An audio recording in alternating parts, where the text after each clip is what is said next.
So we're just going to keep going.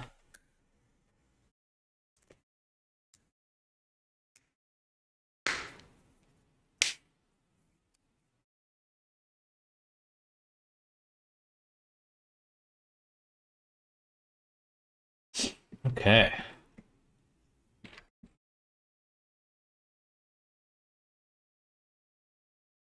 Hello, everyone. Hello, hello. So let's answer some questions.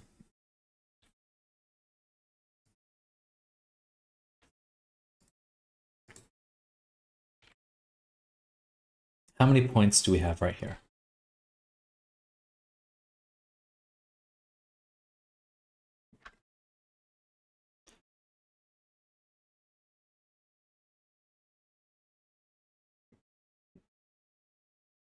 "30 vertices, 28 edges." How about for our tube? 16 edges. Interesting. I can probably double the amount on the sleeves then, because I would want 32 edges on the end there. So I'm going to do that. I'm going to subdivide.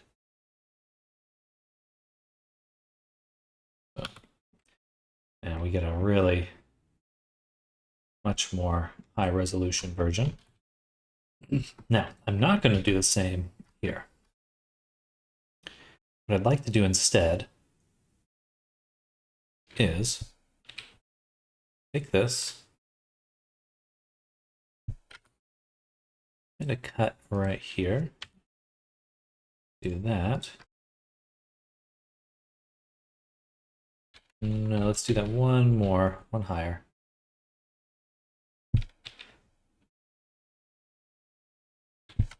One, two, three. So 32 divided by 4 would be 8.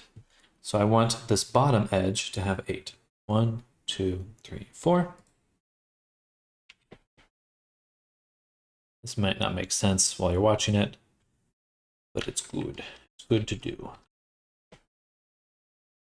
Okay. So now we can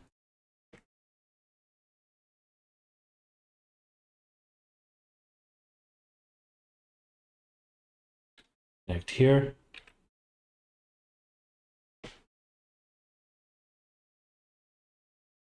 Does not make sense. Start over. Hello, Eventide. Welcome. Actually, maybe it's easier to look at it in the other view.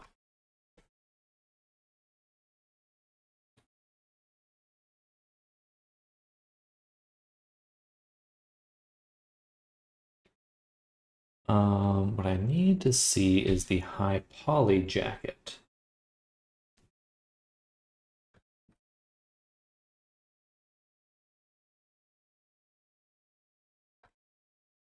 There.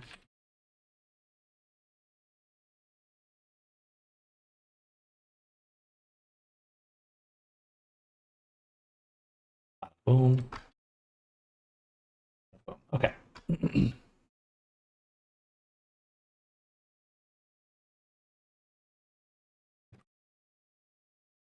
Doesn't quite line up nicely.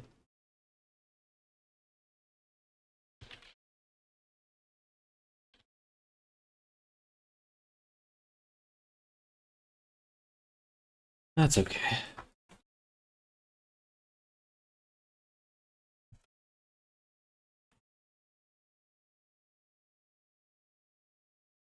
And we'll just select that and do a little bit of relaxing space.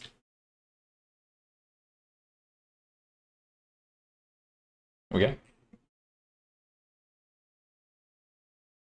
We're still missing the collar and the sleeves there. So to fix that, we want the original jacket. We want to go to the UV map. And what we'd like to do is line up each sleeve.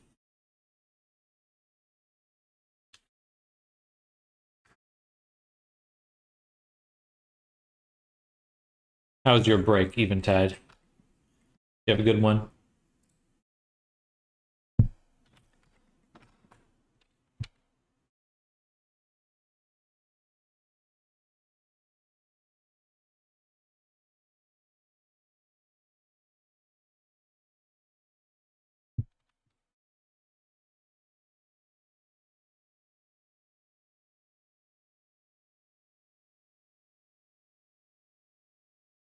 Break's one of those things when you work but standing.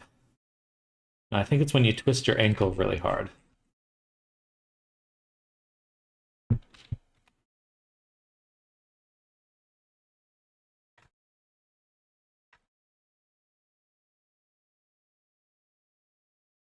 Damn. Looks like these are on the wrong sides. This one should go over here, and this one should go over here.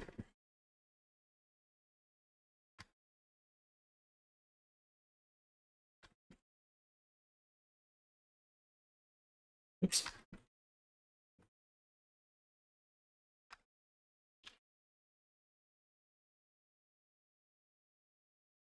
Oh, when your entire body cracks, it gives you 1 day off and a get well soon card. Got it.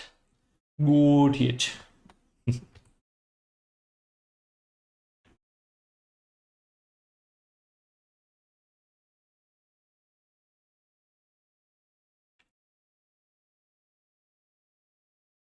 What can I not select? Why is it?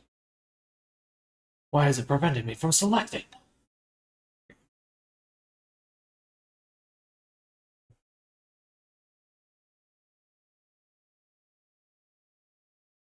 That's the unwrapped version. It's a Marvelous Designer, and these are the details. The other one I want is the jacket retopo. Because now I should be able to take this edge and this edge. Why is it so colorful?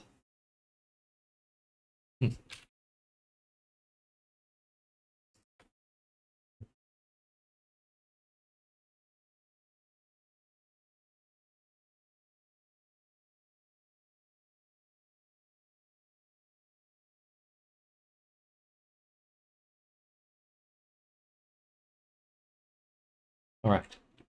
Now, doing super good. Super good.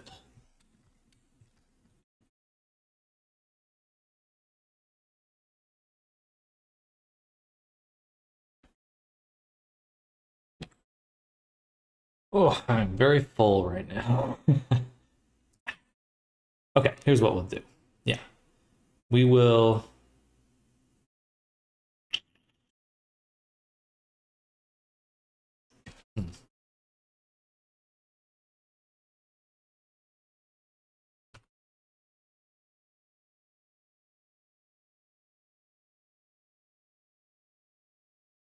A closer look at this. That looks bad. No good. I don't like that, but I do like this instead.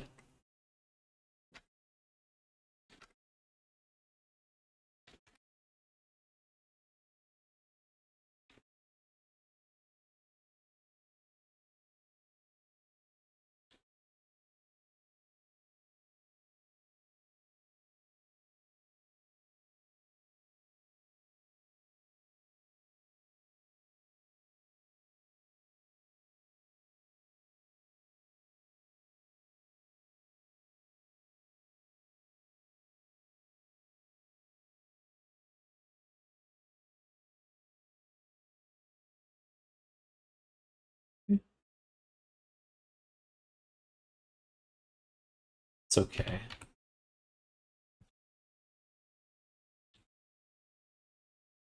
Not a very big fan of this.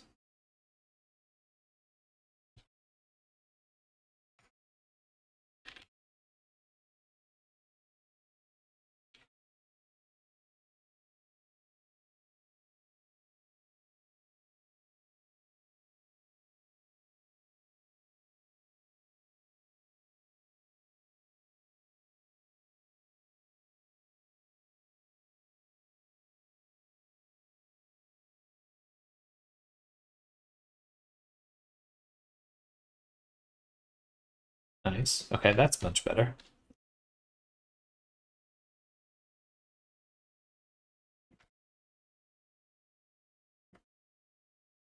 Hello, Arisa. Welcome. Hey, thank you for the sub, Arisa. Super appreciated. Hello. And Booms. Hello, everyone. Welcome. Why is it so vibrant?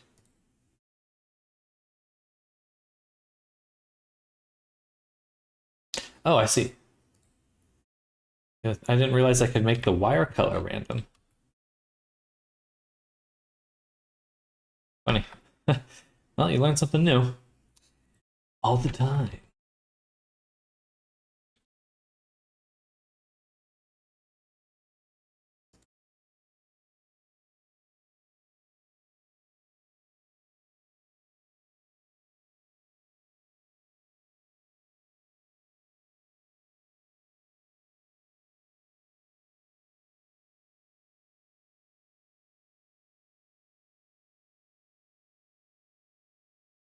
Relax that a little. Hello, Hazel. Wie geht's? Ich bin. I don't know the word for good in German, but I'm doing good. Thank you for asking. Good. Oh, wow, that would have been. I should have known that. Feel like that one should have been an easy win.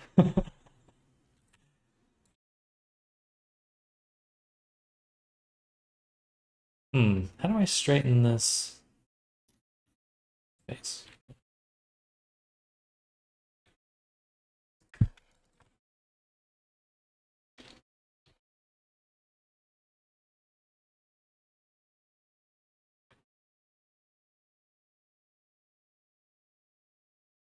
Hablo no German?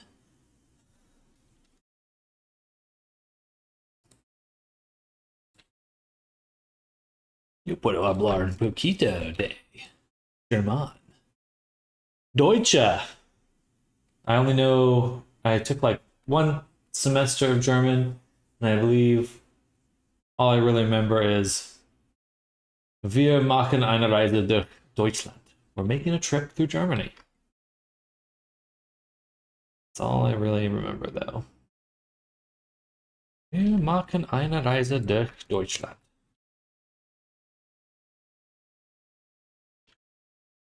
Me gusta el sauerkraut. Sauerkraut.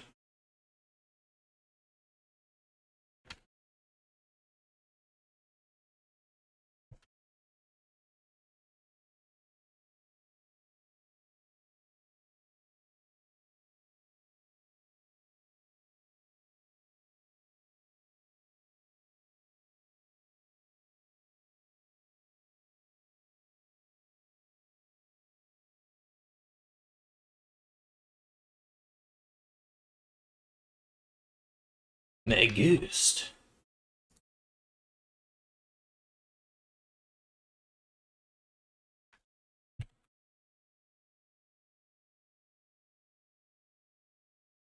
All right, let's see how that worked.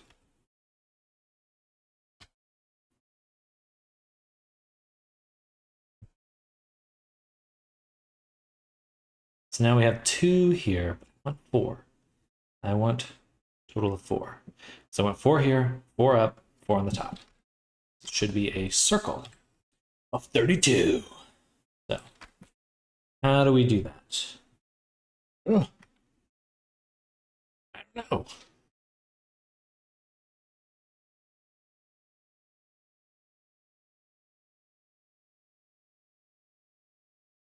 Back up a little bit.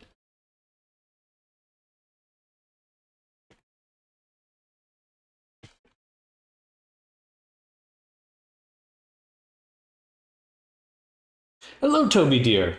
Never understand how you'll learn to do this, but it's so amazing either way. Also, hi, it's Kaz. Hey there, Kaz. Hello, welcome.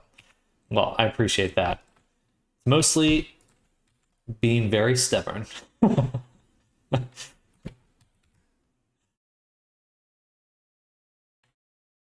At least I feel that that's been my personal secret.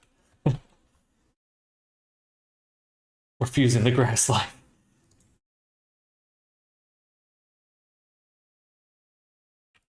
That's not the kind of grass.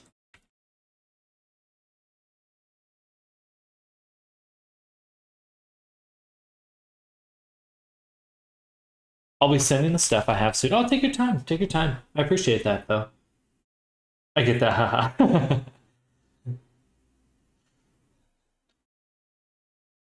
Let's do G stretch here. I know, funny phrase. That's what we gotta do.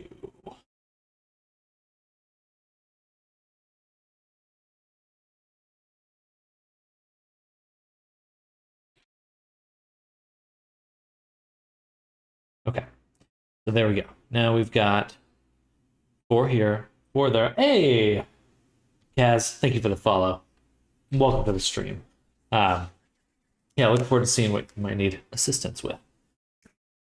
That's all. Shout out to Christy, by the way. Thank you, Christy, for send Christy a thank you for me.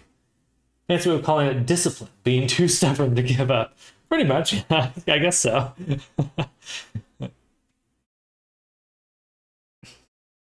1, 2, 3, 4.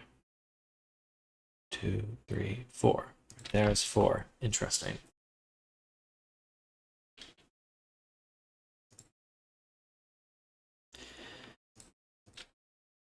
I don't think I want that many edges. 1. So from here to here, there should be 8. 8 edges. So dissolve 2 more. I might as well just do that and then cut by 3 and then 0.2. It's kind of an odd way to do it, but it should work. All right.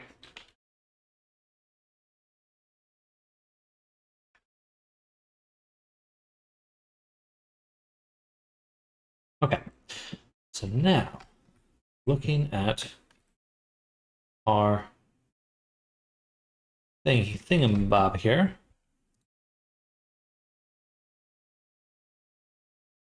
There should be 32 edges here.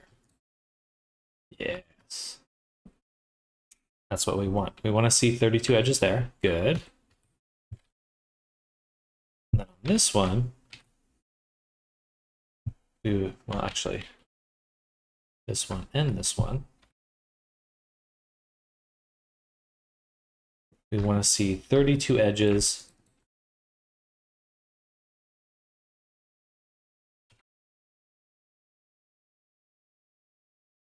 here. 26.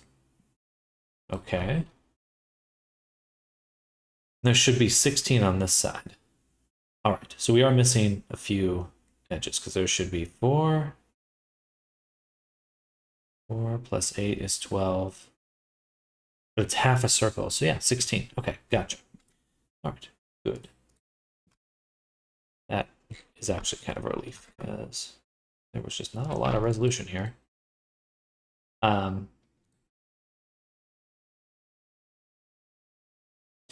So this is, oops, 9 edges, so we need 7, like that.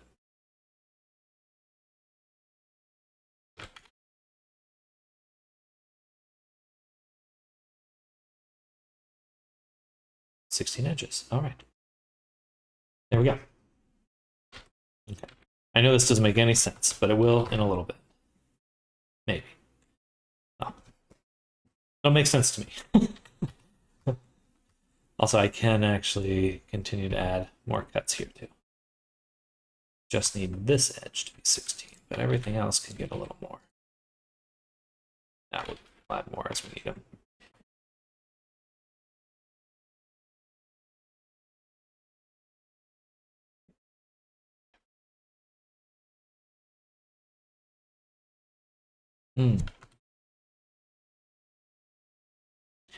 Interesting.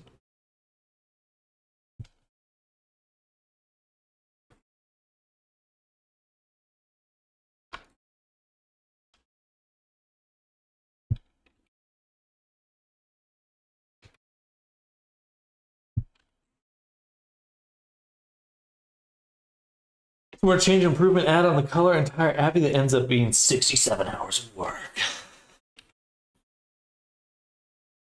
what we're here for, though. You gotta love the grind. You certainly gotta love the grind with this kind of work. Okay, what do we got here? So we got this section. And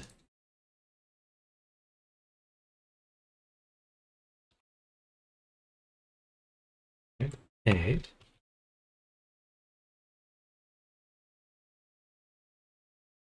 So we want to put it right there. Cool. How many edges of this right now? That is 14 edges. Not bad. Okay. We're going to be a little bit cleaner with it than we were on the other one. 1, 2, 3, 4. Okay. And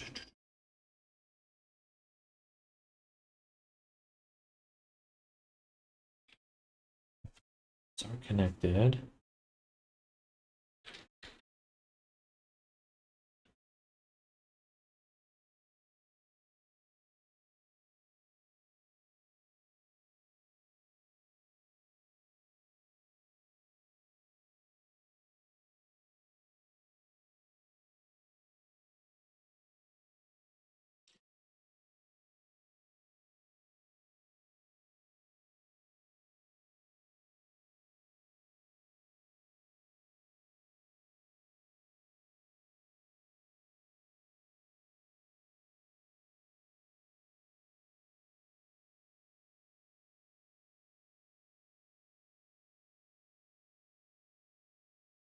Cool.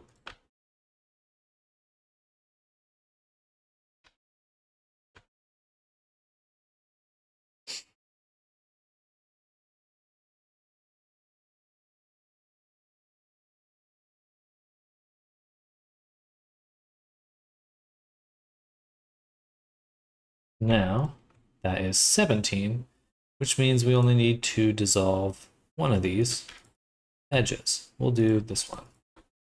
This one. So from here to here, 16. Okay. The reason for that is because now we actually have the same amount of edges between these. So we can merge the sleeve to the body. That was the whole purpose of doing that. Okay.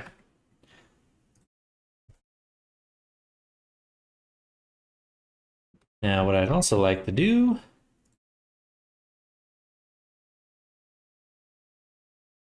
is, how many edges is this right here? That is 5 edges, and here we have 4, so we can do with a cut. We're going to take a cut. We're going to shift, shift, shift, cut, shift, shift. This means I will have to undo one more.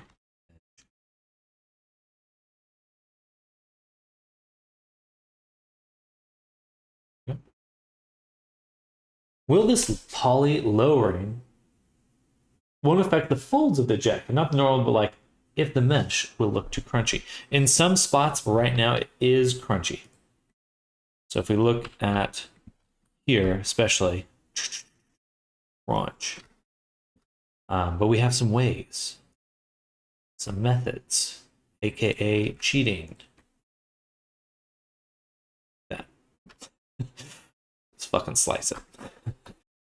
Anyway, we can get there's some more stuff we can do to start cleaning it up. But for now, we're just getting we want to get the same amount of edges on everything so we can, when will the cheating end? It never stops. It never stops.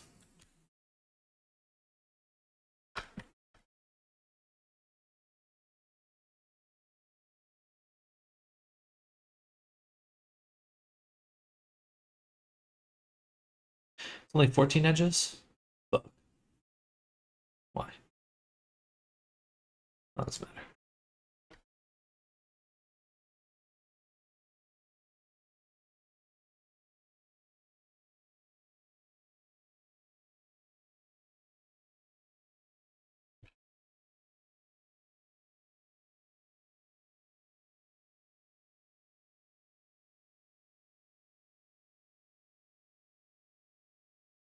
right? 16. And that's wrong. Oh no. I see.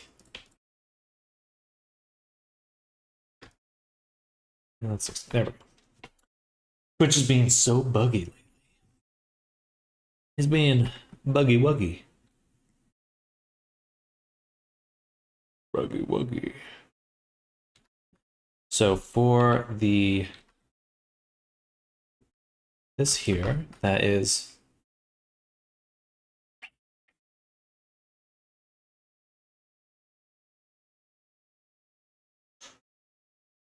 clamping on the cheaters. So the total amount of edges here is 20 plus those, 30. So the collar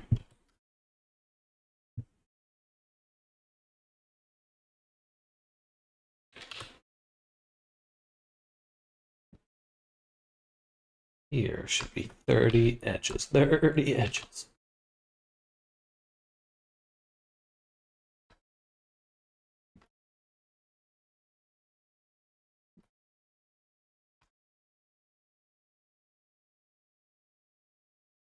I'm not quite sure what is meant by cheaters.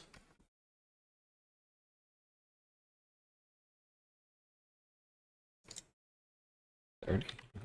Okay. It's 31, so we'd want 29. That should be 30. Nice. Cool. So that's the whole jacket right there.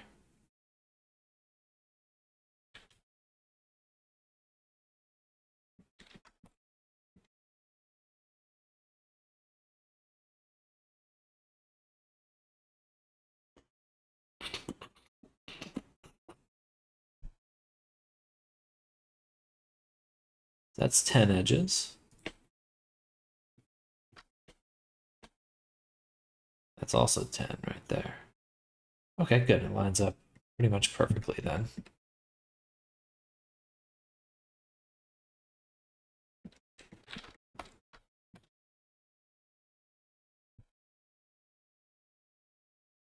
I guess I could run more cuts along here if I wanted to, but that'll probably be easier to do once everything's combined. The sleeves are very high poly. They look really good, so let's turn off the high poly. 23. That's just 7,000. I think that's pretty reasonable. Okay. What is our total coming out to right now?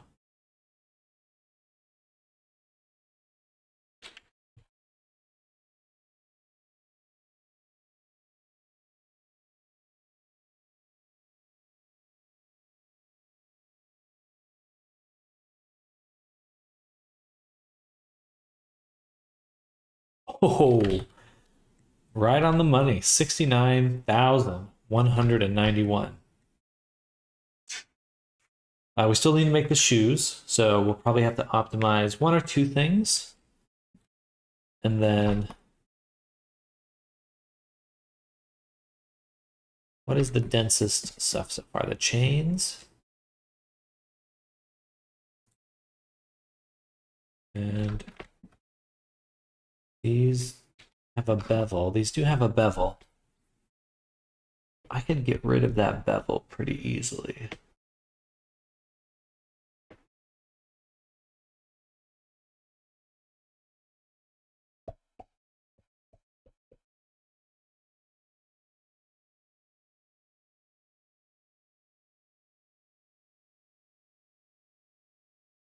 Actually, what does this look like with that off? And then I'd like to copy to it. It looks really good.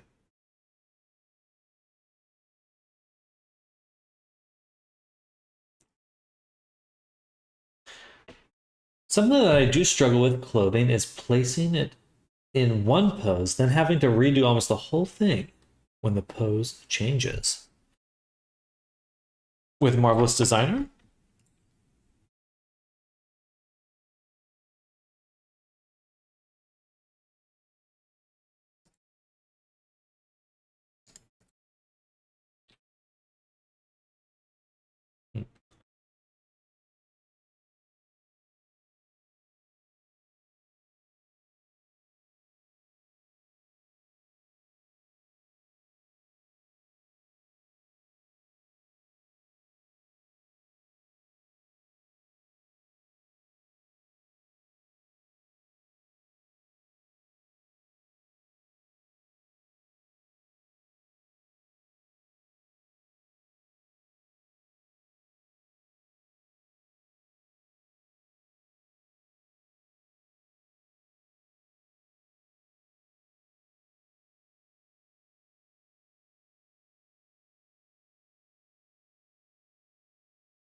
All right.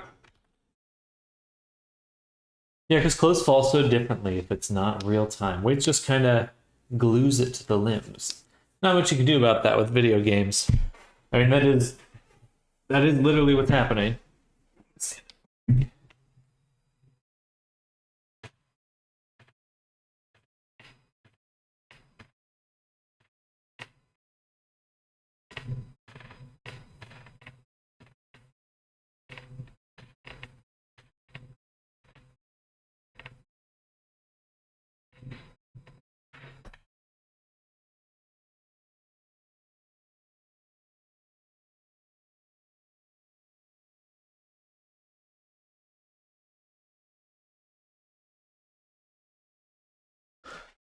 Okay.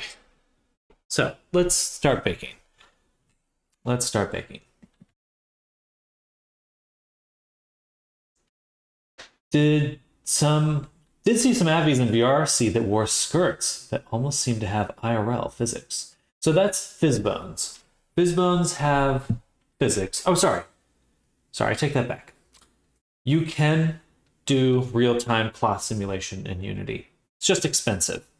You can do it, most likely, if you're going overboard and simulating the whole item, then you're slowing everyone down. It's very expensive to do.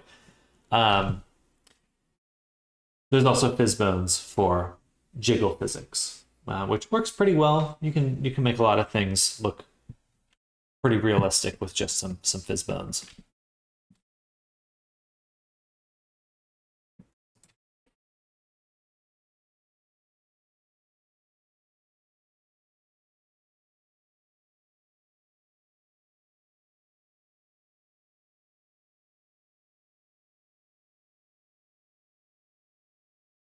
An avatar once that had really buggy cloth physics on a Cheongsam.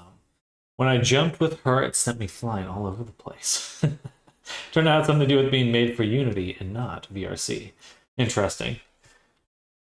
Sounds like they were standing on themselves. Take a wild guess that the client requested jiggle bones in this one. No, no jiggle.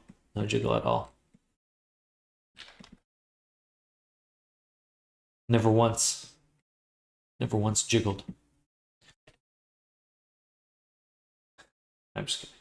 I always include, I really think of my job more as making bodies than making avatars.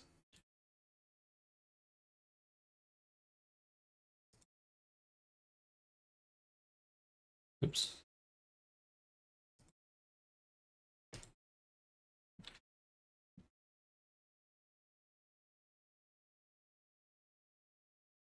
Okay, we're gonna have to figure out the horns. Yeah.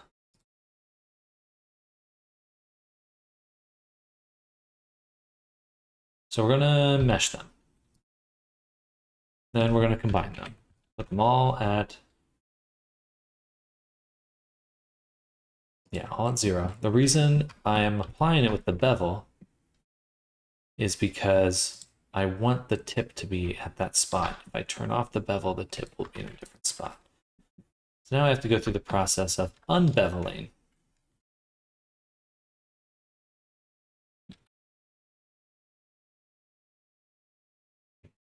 gotta be a faster way to do that.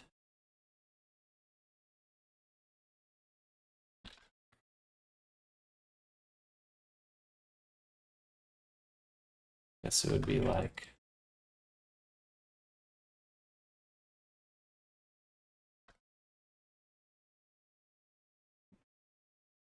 or do L mesh cleanup merge by distance. Oh, I should have turned off the mirror. Dang it, let me back up for a second.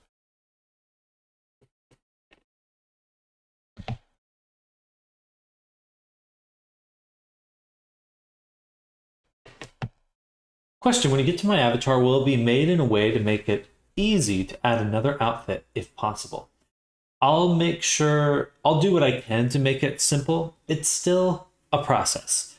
Clothing in video games is a process. There are some things I could do to make it a little simpler, but you would need to do it properly. You still need to have some experience with Blender. You can do some things where it's like you have one object and you stuff the bones of that cloth into the avatar. So there's some hacks, but wouldn't any of you be the same as to clothing with them with another skin, as long as you're willing to sacrifice the verts underneath? No, you can't just. It's a little. You can't just take one clothing item and throw it onto another. You can. You're just gonna get clipping and things like that. Like it's as if you're taking the literal skin from one character to another. So it's not quite as easy as it may possibly seem.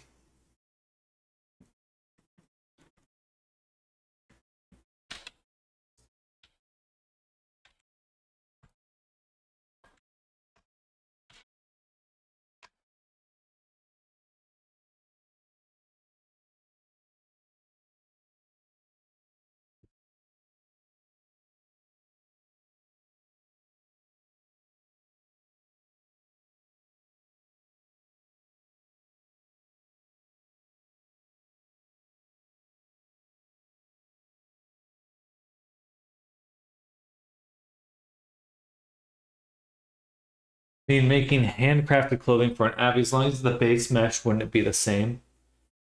Generally. It there's always variation. If you wanted to have physics on, like, say you made a scarf, you would need to create bones for that scarf in order to give it physics. So in terms of like anything that you're not anything that you don't need to add new bones for, then yes.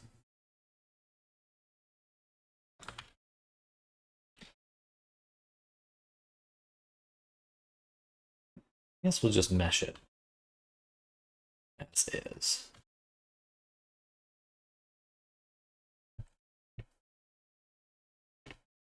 And then we'll just delete this side. Yeah. Okay. Then, how do I select all of these? I think I go ahead and separate them again. And then I do mesh, cleanup, merge by distance. And I do a small distance. So one more 0 there. Just try to move it up till it starts combining. That's the wrong way.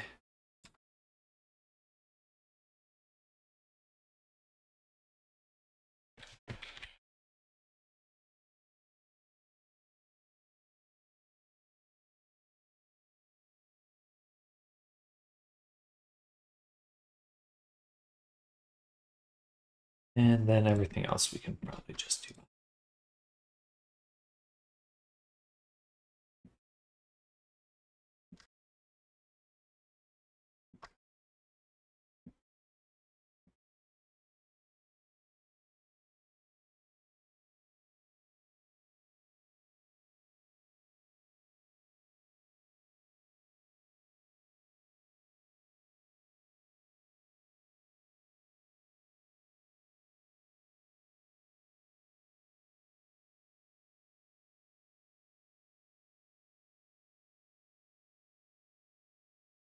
That looks okay,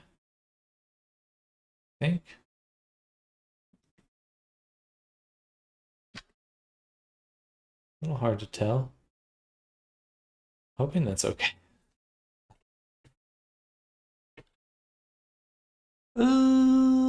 Should be good overall.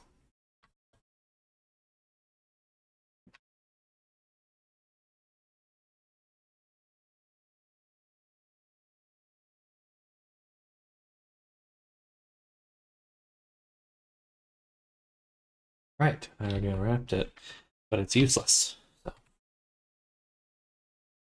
It's useless.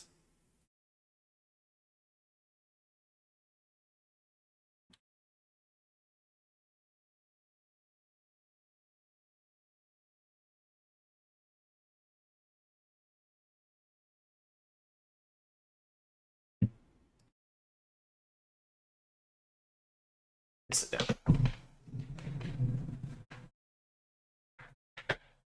I'll have to step out in just a moment.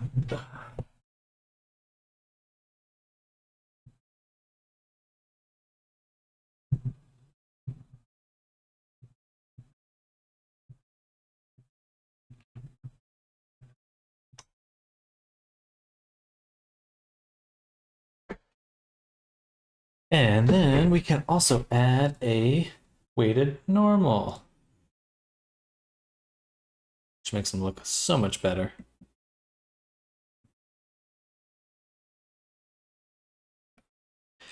But the reason we're doing that is we're trying to get that triangle count down. Yeah. Yeah.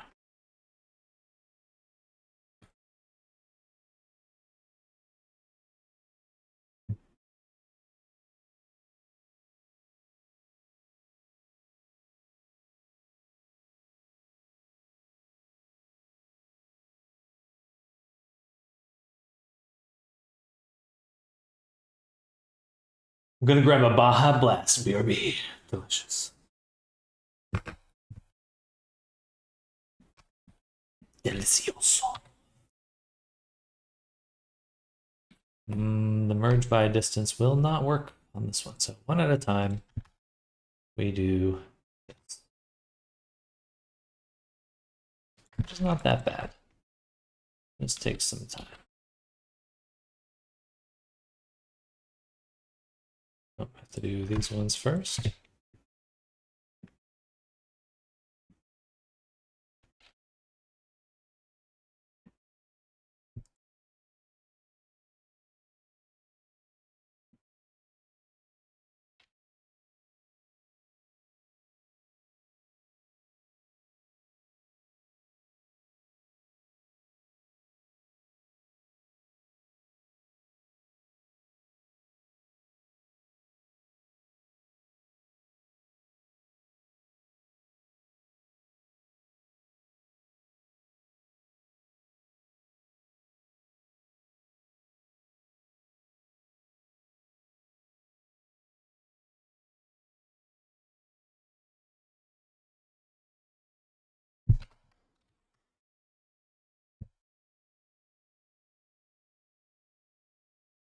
I had to step away a little bit, but I'm back now. How's it going? It's going well. Welcome back. I'm gonna get some socks. Gotta get some socks on my toes.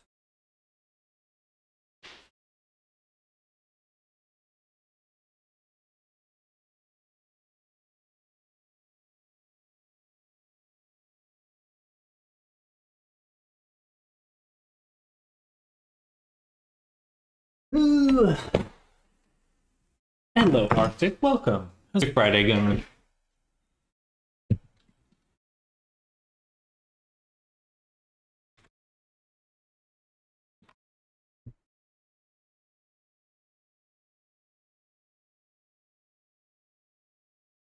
Even those little studs are just eating on the dry cactus. Excellent rating. Impossible. Cactus. Excellent rating. What's a cactus got to do with this?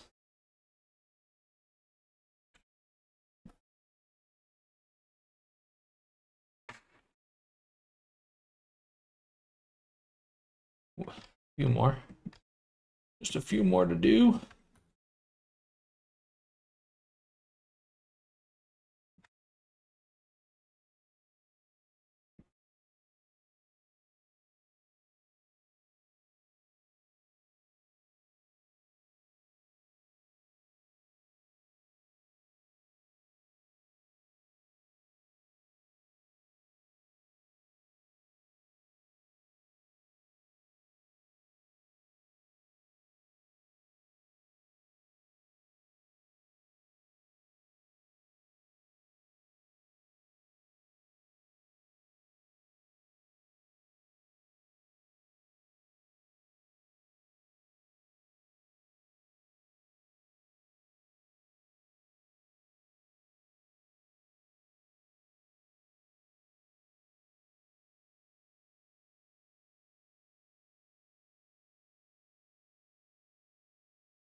There we go.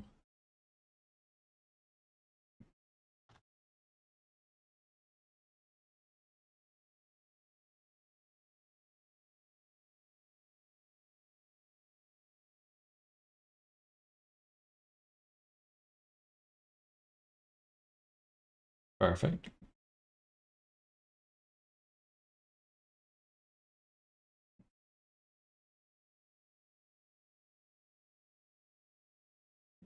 Beautiful.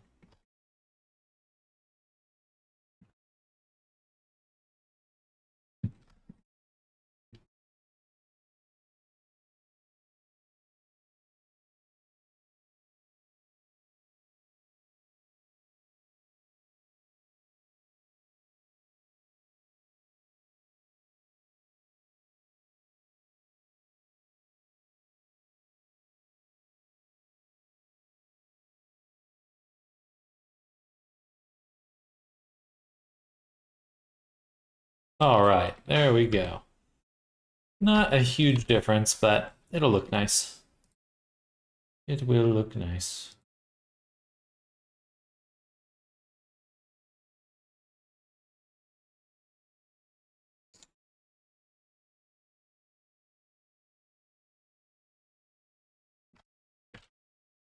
All right, so we still have 3,000 tries to work with. Very good step. We are missing this little ring here on the neck and the spikes on the throat.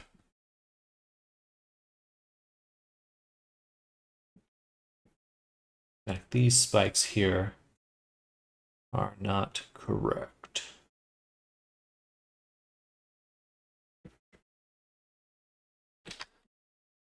Okay, they're all kind of floating. Yeah. Those back spikes, how are you going to simulate the rips and strands with the textures? For the, oh, for the, I imagine rips and tears for the spikes. No, they're just going to come through.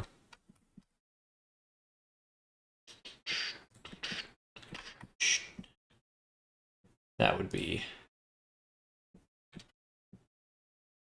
that'd be insane. Insane. Insane.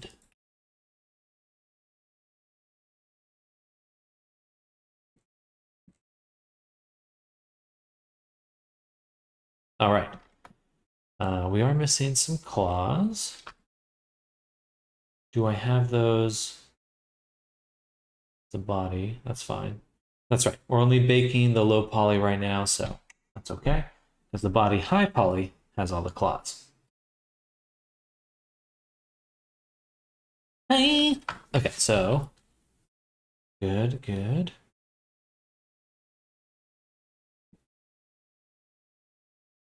Let's just look at the map here.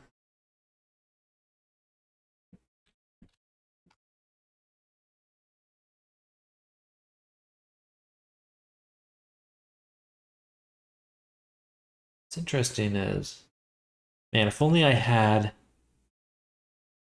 UV mapping modifiers, that would give me really, really nice workflows.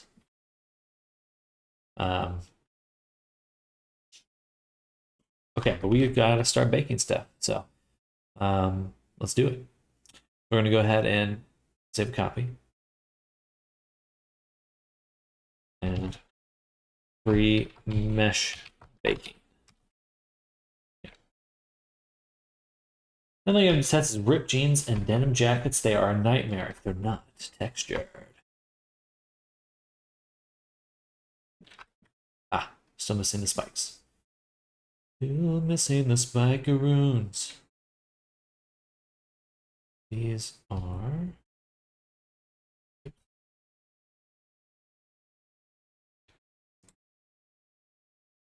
We're instancing those.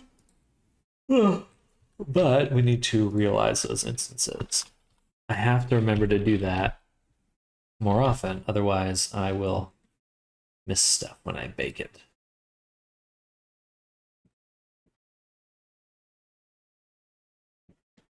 And bake it I shall. These are low poly.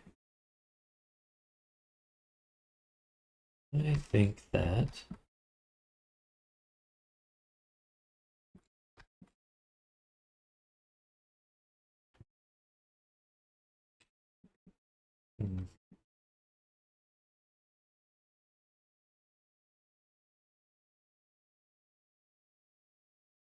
we could get away with a different look. That's okay. I'm going to take this, duplicate it, and send this one to the low poly for right now.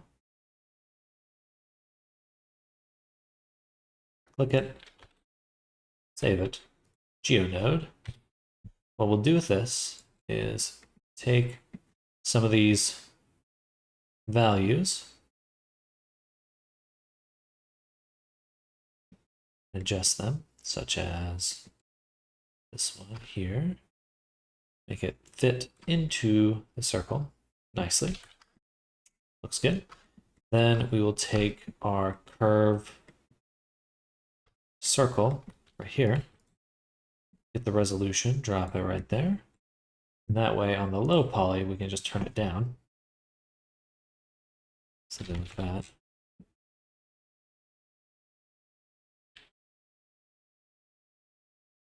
Then we just turn down the spike. Sorry, not the spike, the count there. All right, beautiful stuff. Much more optimized.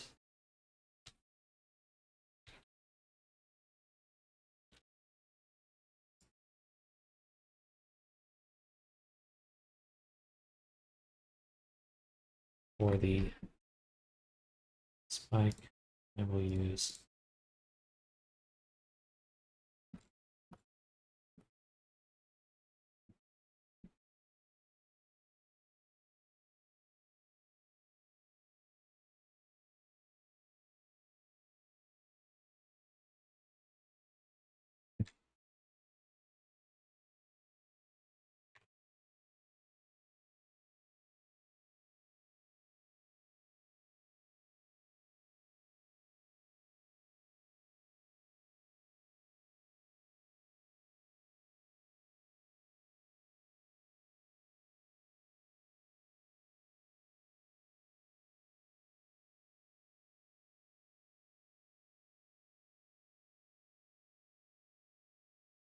oh, oh.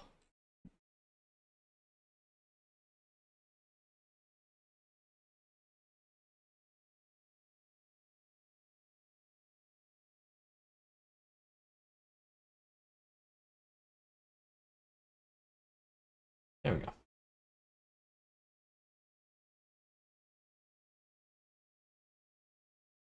Ah, I see.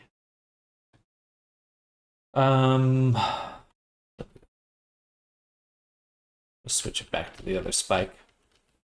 Yeah, better. Hello, Risa. So I was wondering, working on an outfit for a furry avatar. I'd like to know your opinion about it. It's a bit not safe work, so I was wondering if there should send it for creative advice or somewhere else there are no exposed nipples. You can just DM me directly. That's fine with me. Ooh, excuse me.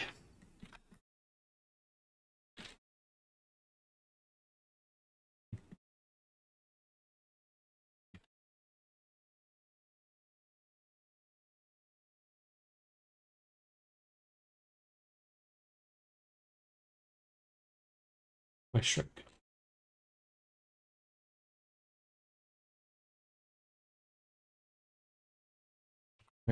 Where's the shirt?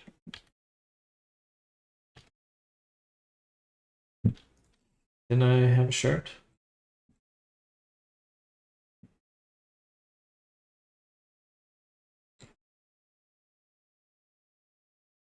Why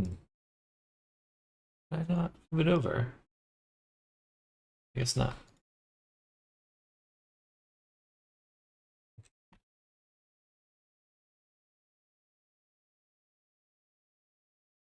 I swear I had a...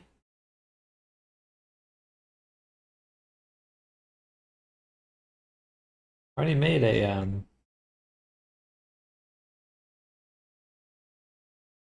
page for it.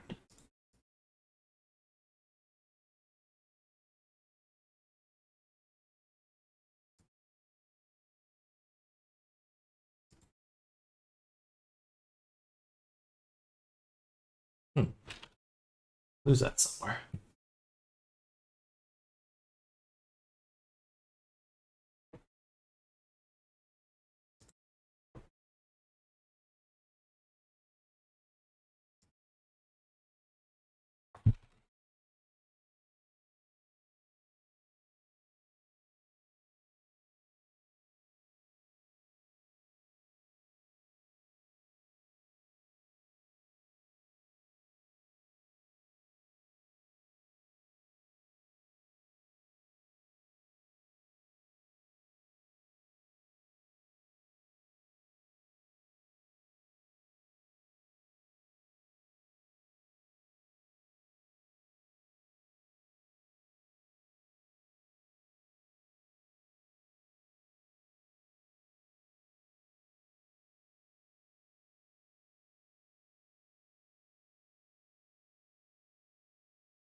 There you go.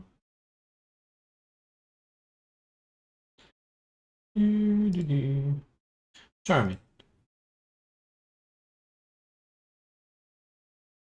Avatar looks good. What was your question again?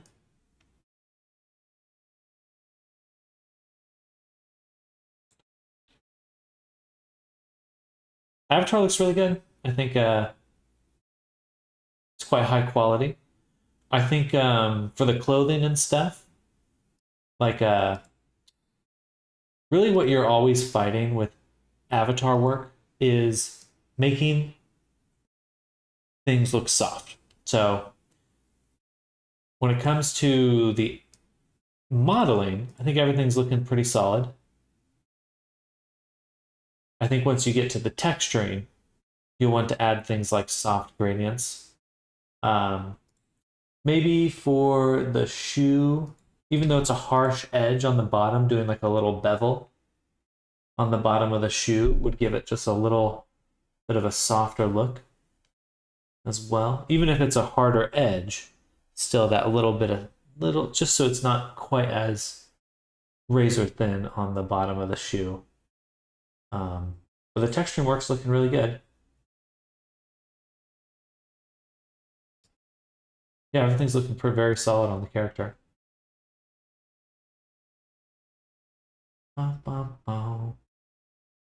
Down. Okay, perfect. All right, sorry, switching back to here. I swear I had a shirt. This shirt. Where is that shirt? That's just a collection. I guess I lost my shirt. Let's go ahead and go back here. free clothing bake. Ah, perfect. There we go. Copy this. Actually, remove that, then copy, then go back to our main one. Saving, not gonna lie, I want to add folds to the jacket, but I've yet to master Marvelous Designer. Today is the day I'll deliver the update to my client. Yeah, I would recommend, you could start a project learning new software, but switching in the middle, especially when you have something that looks so solid already, may sabotage you a little. Yeah, you're welcome to.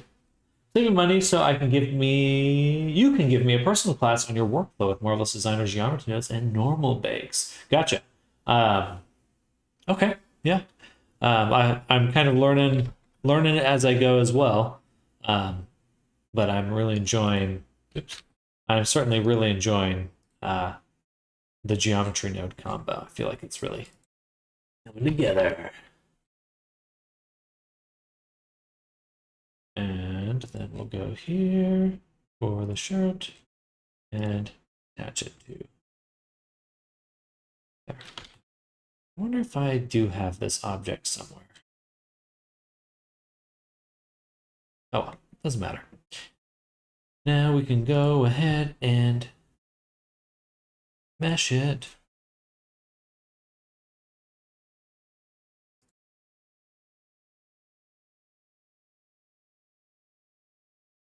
So no, I can't do that because things are not perfectly mirrored on the object. It's just not, that's working yet. Go back here, tab. We'll apply the mirror and the subdivision, but not the shrink wrap, or at least duplicate it and apply it. We still have access to it. Then indent this. Oh, sorry, I checked my phone. Okay, good. I'll probably have to step out in just a moment.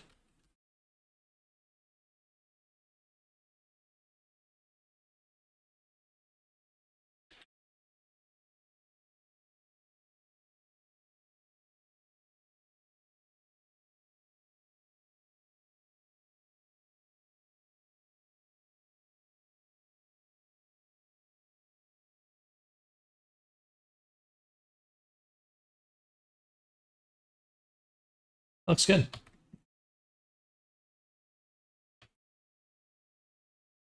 Maybe one more subdivision. What are we at right now? We're really, really close to the final count. Hair's breadth. Is breadth? Breadth? Words.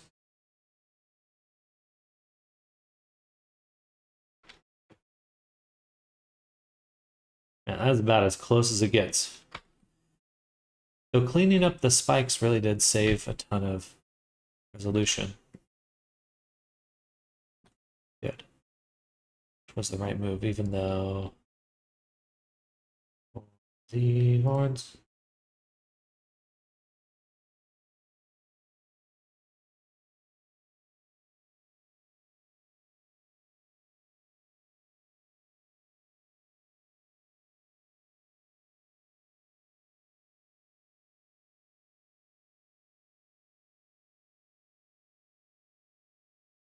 Okay, good.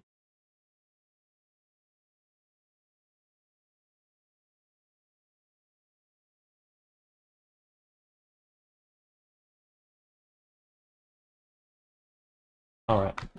Nothing crazy. Okay, so we are missing a few buckles.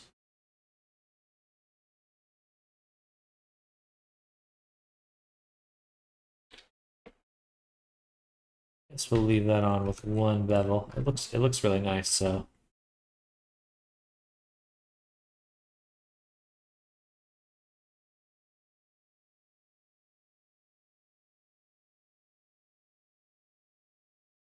And the weighted normals look really good. Just gonna give it that extra oomph.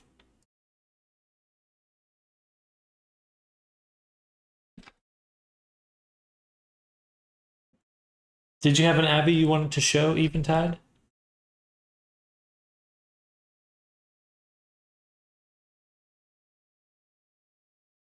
Doesn't do much for these larger objects, so we'll leave that alone.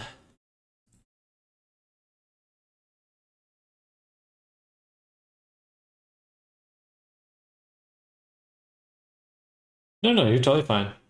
Here, let me...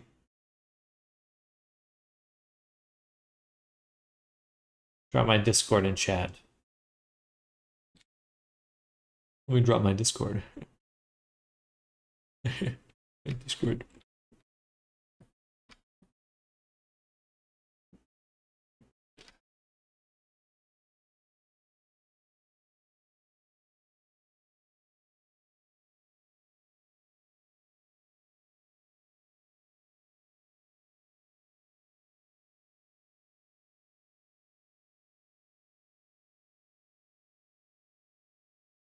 We're doing super good, but it is time to start wrapping some stuff up.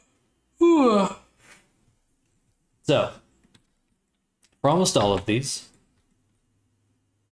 oh, not the body, just the clothing.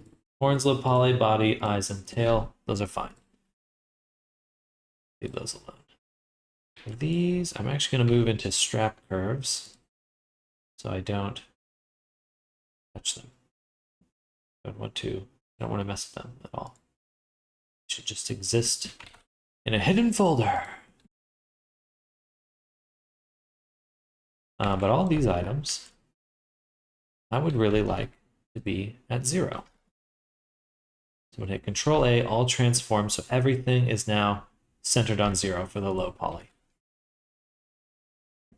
And we'll do the same for the high poly.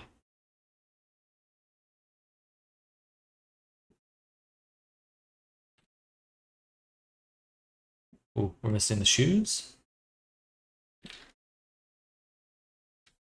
which I'll probably put into shape with a shape key.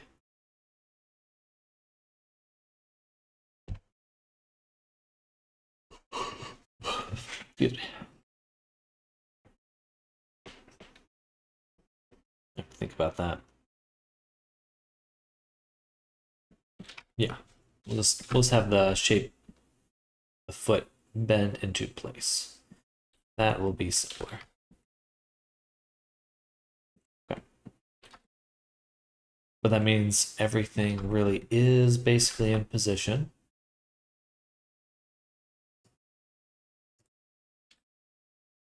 For all these little teeny tiny items, I'm going to move them into strap curves.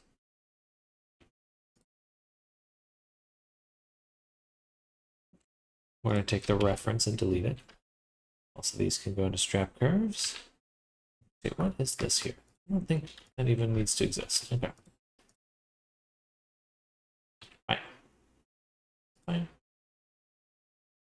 Okay, so now we're looking at just the high poly objects. I'm going to select everything, hit Control A, all transforms. Nothing exploded. Good, no explosions. Ideal. That's an ideal situation. Right, now I'm going to hide that, go into strap curves, and we're going to get a little bit more organized. We have the chain curves.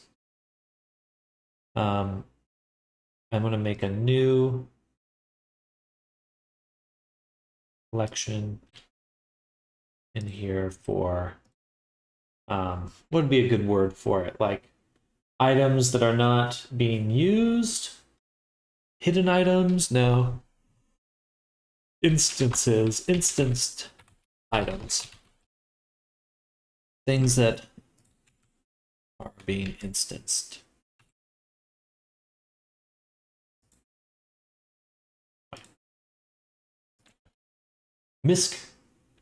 Miscellaneous would have been good as well. I like that. All right. So now, with the high poly and low poly open,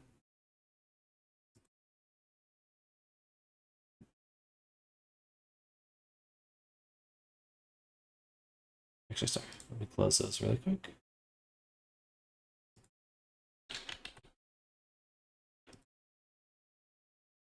All of these should be zeroed out too. Cool, so all the curves are now zero. So that means I can move my objects around, and when I reset their position, they will go back to these exact positions whenever I reset them. Very useful, very important as well, just so I don't lose stuff, lose track of stuff. Okay.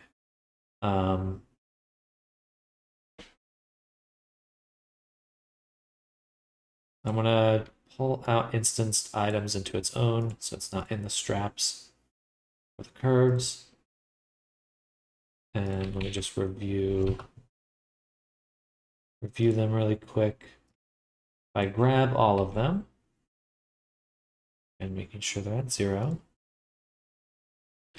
and I move them, it's going to be very laggy.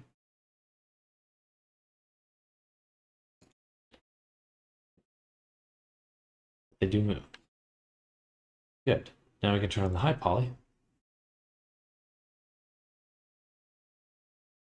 And it looks like something did break. These spikes.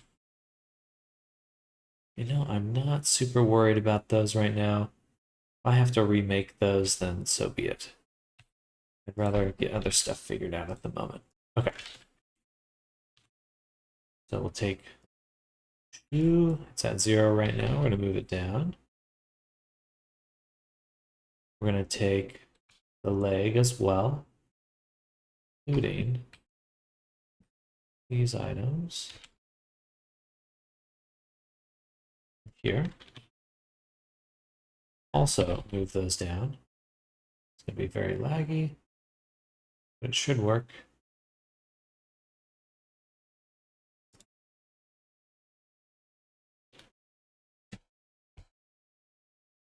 All right, that looks good.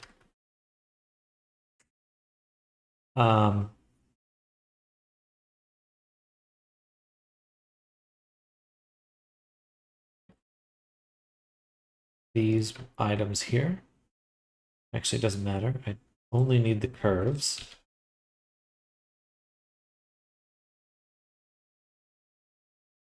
I'm going to move them over.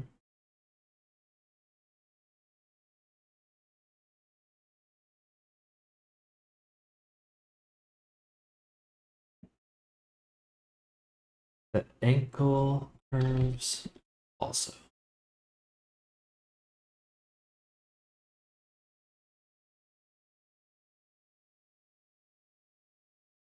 These ones, no, we'll get to those in a second, are curves here. Gotcha. This object, where is it? Chains all. I don't want to be able to select. Nor its counterpart.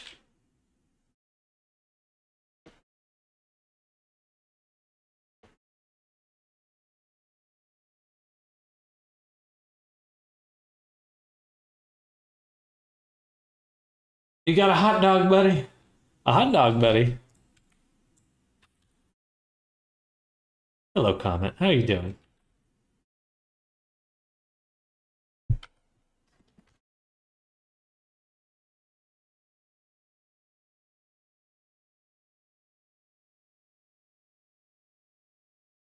These buckles. What do these buckles go to? Oh, they're being mirrored. I don't need those. Just made me more. Okay, gotcha. How dare you? No, I'm just kidding.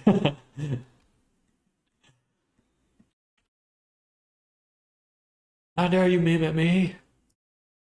Me?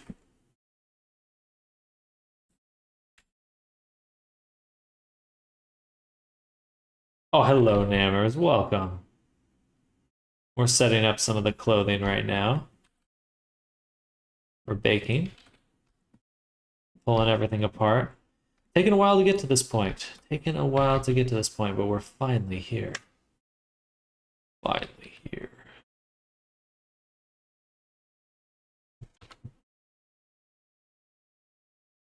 The shrink-wrapped object should have been applied a while ago. Okay.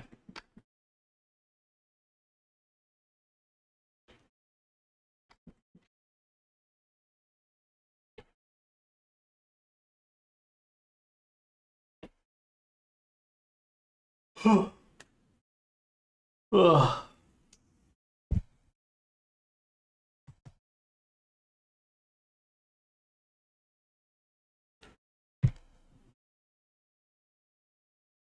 Working on a loading bar for my boyfriend starting soon scene. Hey, that's exciting.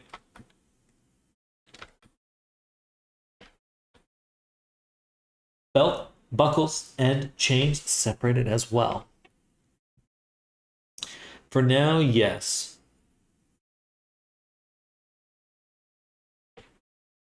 For now, yeah.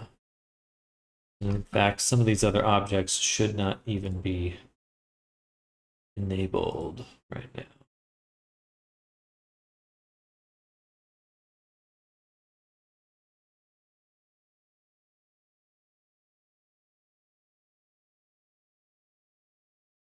Uh-oh. Nammers, can you evaporate this bot? Oh, why does it have so many mirrors?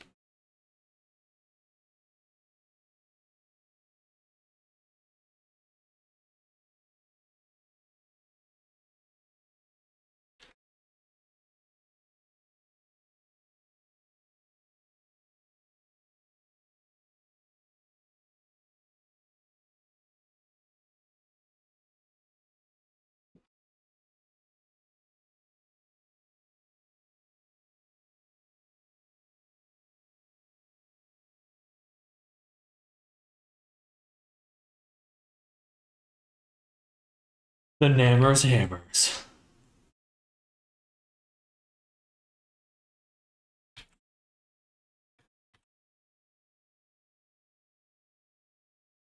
Very laggy on that one. Missing one of the curves.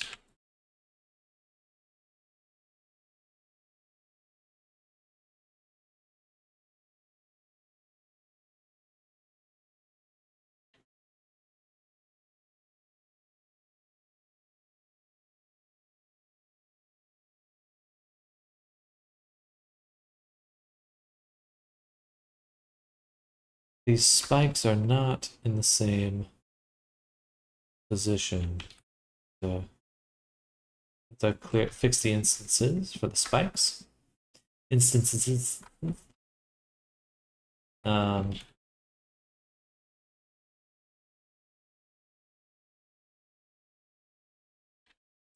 I'll move the jacket back as well. I think some of these things.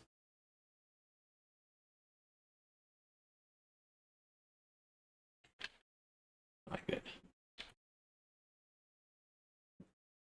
All right, but that looks pretty good. I would say.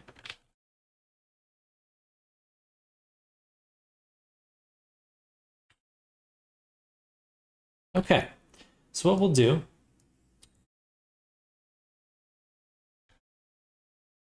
is go to 0, frame 0, actually frame 2, and hit I. I'm going to save the location of all of these items. Then we'll go to frame 1 and hit Alt-G, and then I again. And so now, whenever we need these new positions, we have them saved. I don't have to worry about repositioning them again. They're good to go. Thank you, Nammers.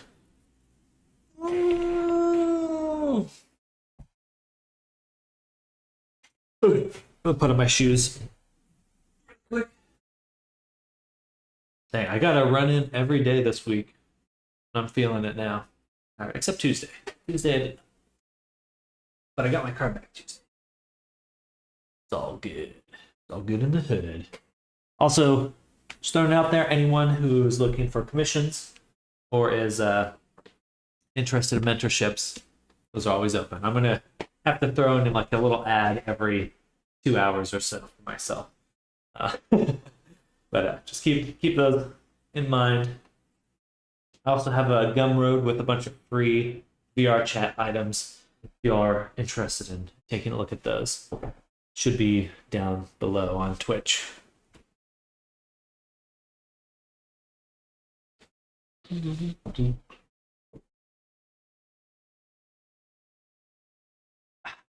Still really want to finish up my spell book. I was doing a second version of it and I stopped. It looks so cool. Let me go back. Can you show where again? Yeah, it should be. Let me double check. Was my thinking art share? Should I post it in creative advice? I think either are pretty applicable. Oh wow. Quite the drawing there. Very cool. That looks awesome, Eventide. Certainly a lot of work with a marvelous designer. That looks good. Very solid. Very solid stuff. A little hard for me to critique in some level because most of what I make is for video game engines. So I think I have a little bit. I don't often do like fashion renders and stuff like that. Plain Sam, I just wanted you to flex again. Thank you, comment. I was like, it should be right down here. Gumroad. Right there. That's me right there. Gumroad. Well, thank you, comment. Funny.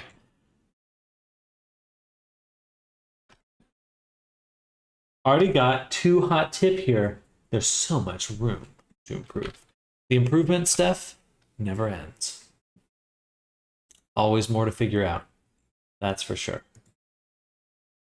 Okay, so here's what we're gonna do next. We're gonna cry. No, I'm just kidding. We're gonna turn off the high poly.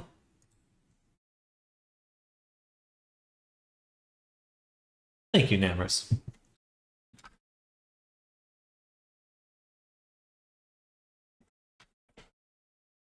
And we need to start applying the geometry nodes for these. Really not much else to do.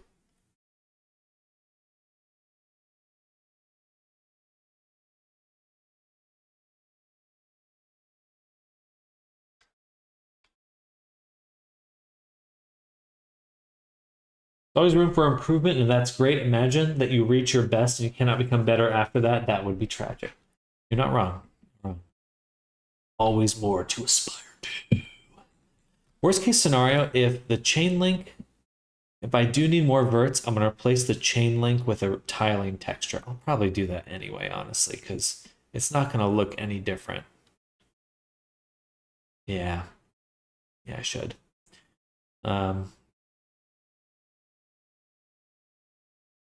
Yeah, I really should. Okay, well, we'll do that a little later. For now, we can leave it as is. The worst part, even when you reach the best at something, there's another thing in which you are new and they all mix. I do think that the more I've learned, the easier it has been to learn. So if that gives you any hope, I do feel that the more you learn, the easier it is to start learning new stuff. So that's been kind of nice, honestly, because it can feel a little overwhelming at times. So there's light at the end of the tunneler.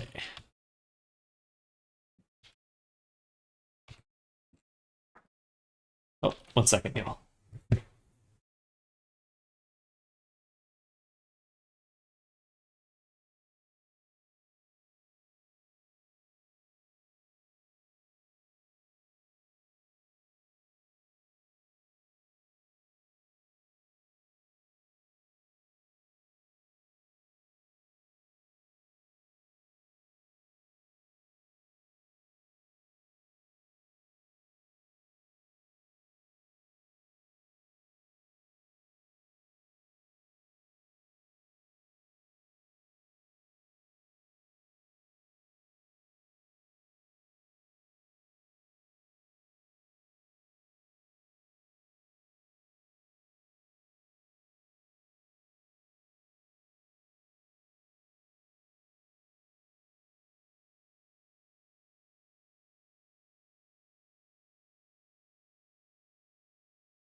You want to put in the fridge? Yeah.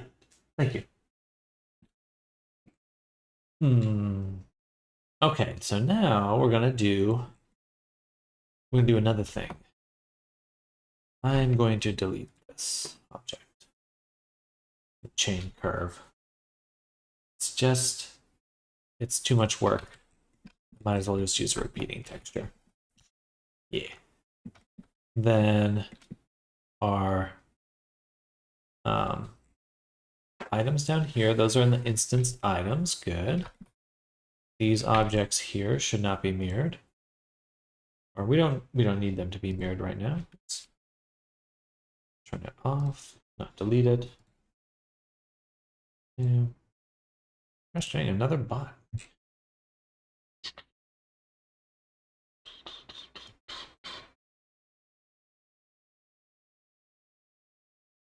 ForYouLiquors.com two-way.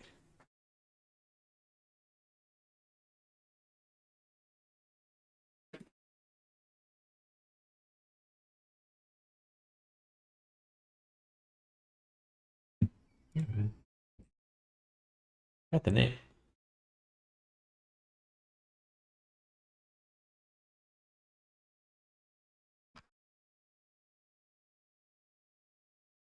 So what we're going to do is make one more geometry node object. We're actually going to, I could try to make it from scratch again.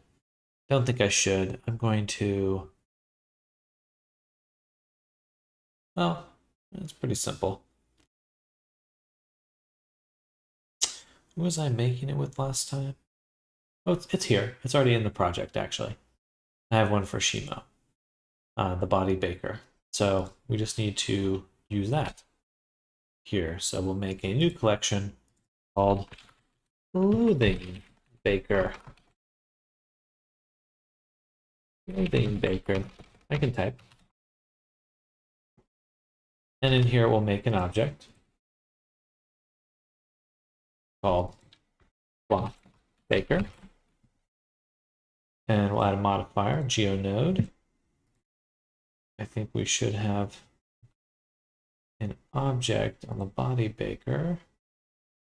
What did we call this one? Cage collection. Perfect. So we're going to do another one. Cage collection. And we're going to edit it a little bit. So we can do something like adding a collection, which we'll call collection, and then add right there. Relatives, separate children, whatever. What we really need to do is just realize the instances. That's the important part. Okay. So now that we've done that, we can actually hide the low poly collection and drop it into this GeoNode object, which is going to bring it all together into one beautiful final object. Why do this? Well, the main benefit is that we can use displace on all of them at once to also call this the low LP collection. Make another input collection for the high poly collection. And we'll drop that right there.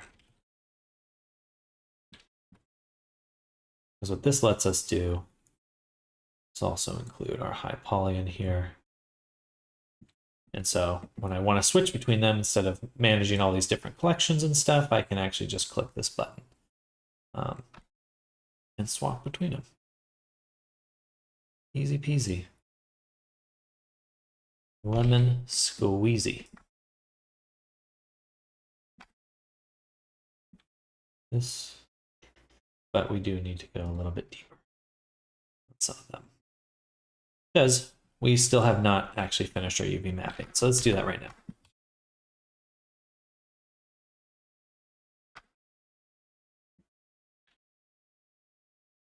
This could be just one more subdivision level. It's not that big of a difference. Well,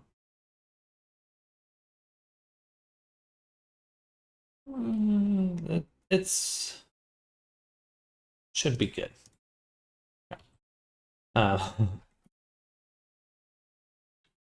We'll see. We'll definitely find out. Okay, let's cut this open. Mark the seam right there. And from here to here. They're slipping through the cracks.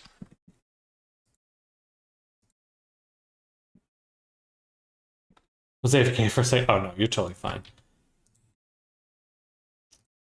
You are totally fine. You know what? I might as well.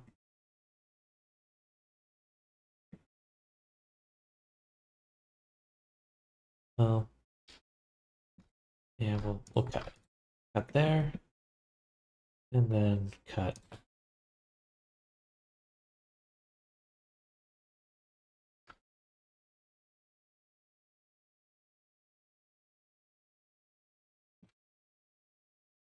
All right. Now we got a few garments.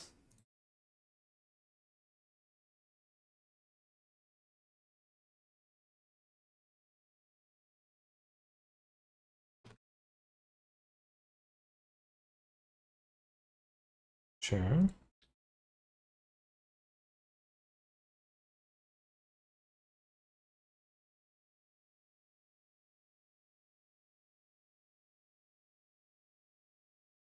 Well.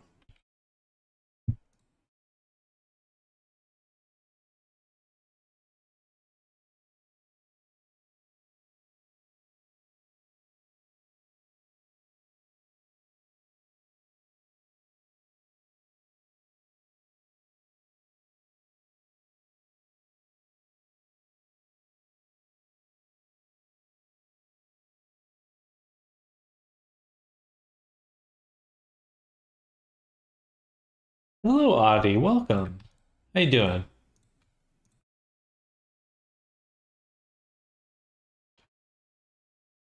We're working on some clothing right now.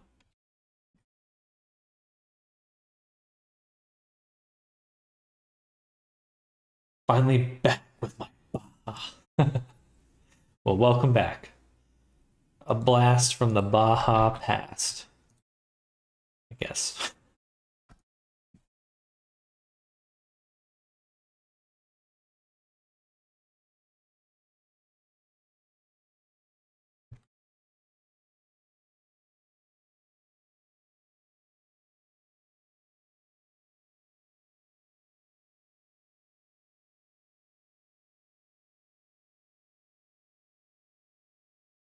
Oh.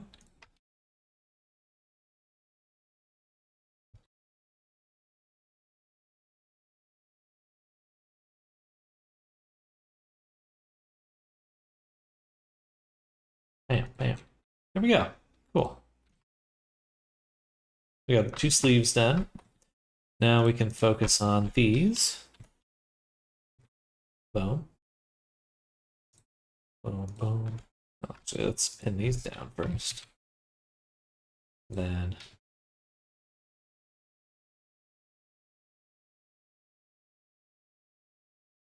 think something like that will work.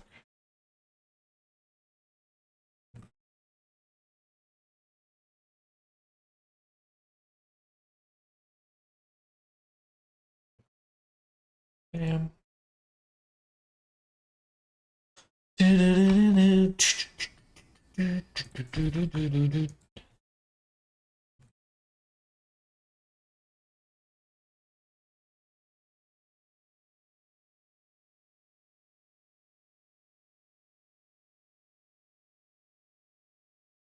Yeah.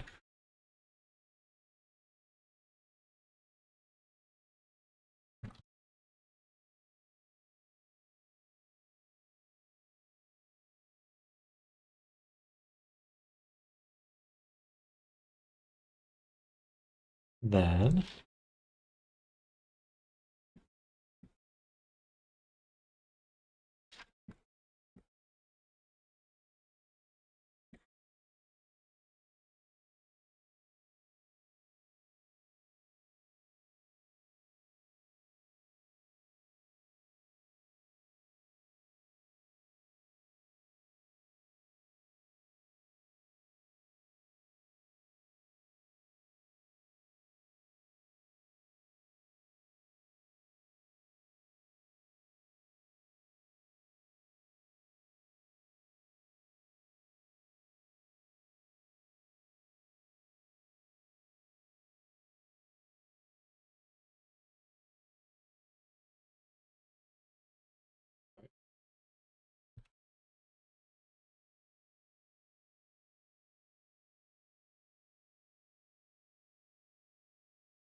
hmm,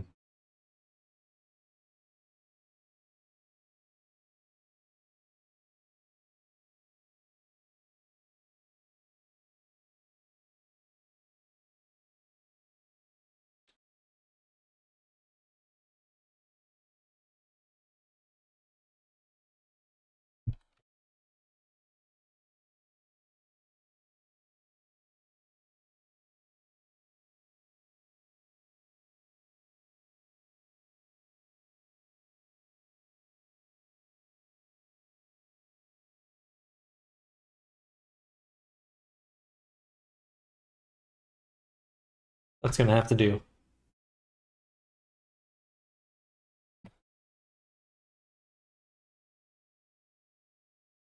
Now this is the whole tube top for the front, right? I think so.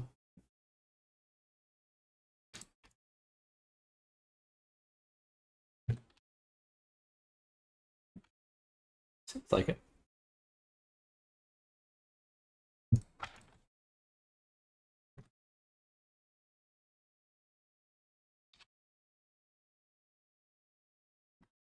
I love the distribute feature. Man, that really just makes things quite simple.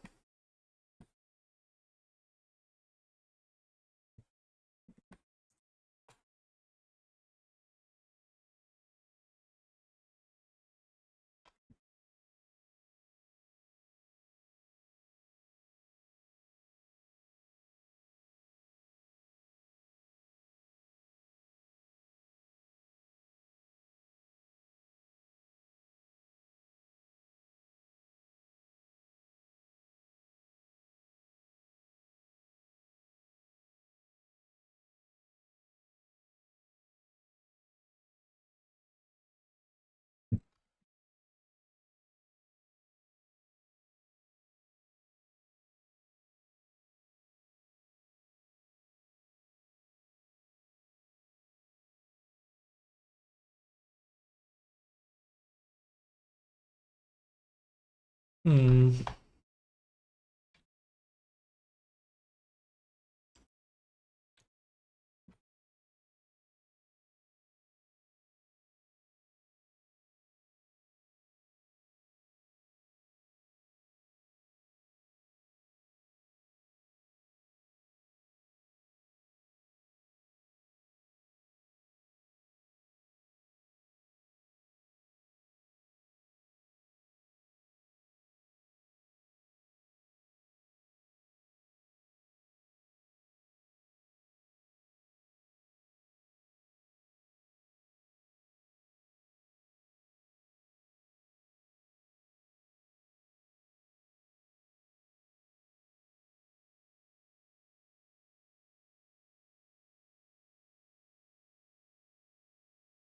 All right.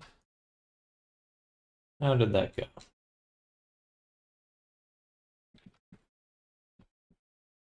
Not bad. Not too bad at all. I think that will do for now.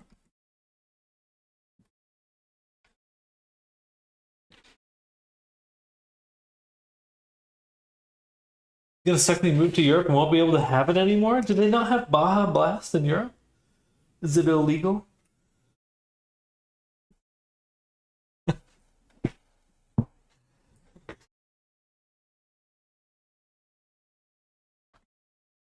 Yeah, that's a funny idea to me. Baja Blast is illegal.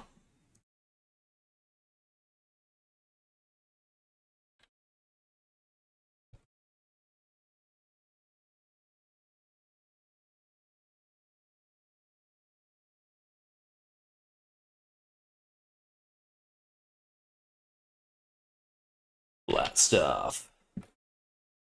Blast off.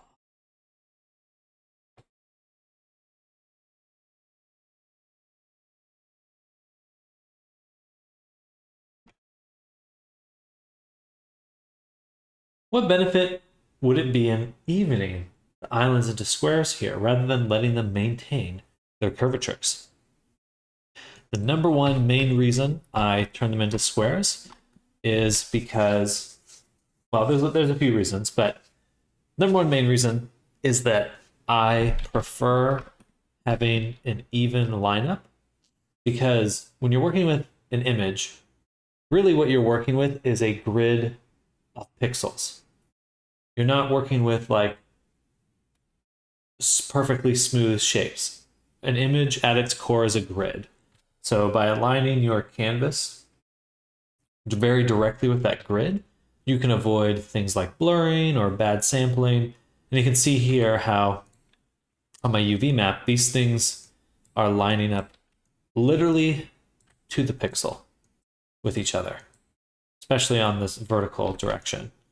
So that really helps limit any sort of blurring you might expect, you might usually find on a seam. So yeah. And even then, even in these weird little spots here, it's like it's still perfectly lining up because I lined it up on a square, because I made it square. It's not just enough to make it square. You do have to make sure that the sides actually line up, which is why I use the distribute feature very often. Time for some food and a movie. Have a nice rest of your day. All same to you, Arctic. Enjoy your movie, enjoy your Friday, and enjoy your weekend. Hopefully we'll catch you Monday. I will be streaming all next week. Should be no interruptions. So looking forward to that. We're gonna be kicking butt. We're gonna entering super grind mode. But enjoy your day, Arctic. Catch you later. Bye. There's a lot more benefits to making things square, but those are really some of the main ones.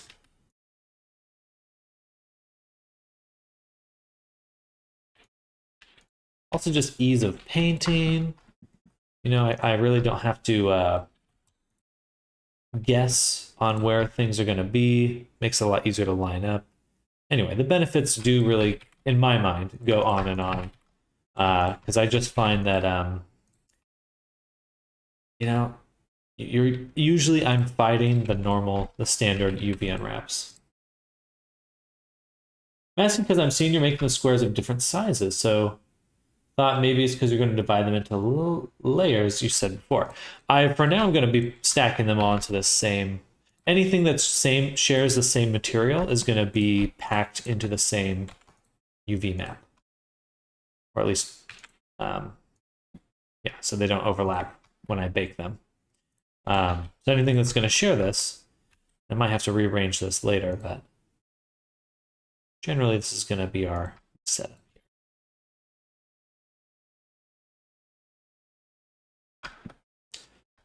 I'm gonna make the undershirt a little bit smaller.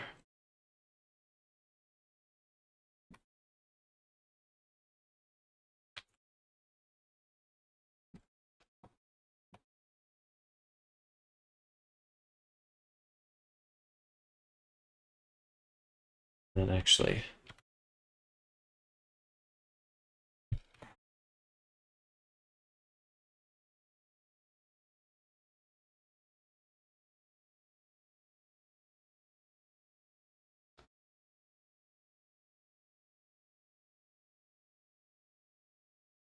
Make them roughly the same UV size.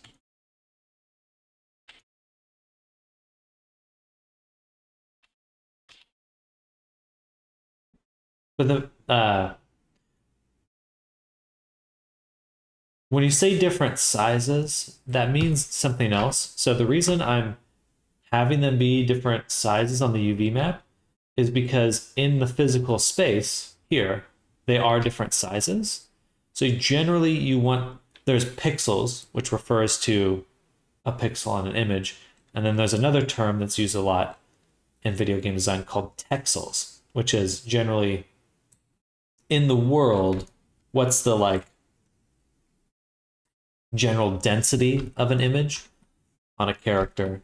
But I'm trying to make all of these objects feel generally that they have an even amount of pixels or the same distribution, same density of pixels. Because sometimes you'll notice some objects have a lot more resolution and others have a lot less resolution, and it might look jarring, might look a little weird.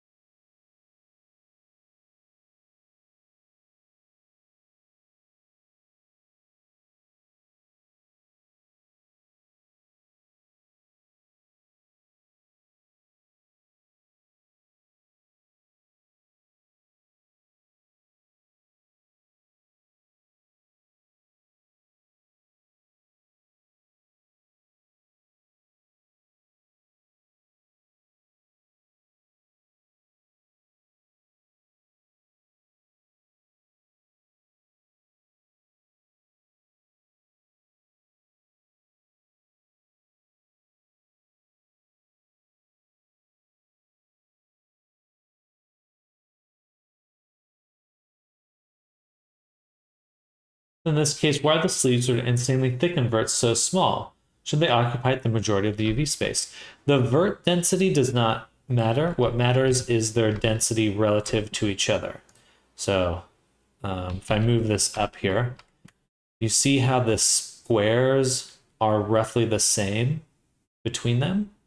So like relative to the sleeve and the body of the jacket, the density of the texture is roughly the same. And it's roughly the same here. So if I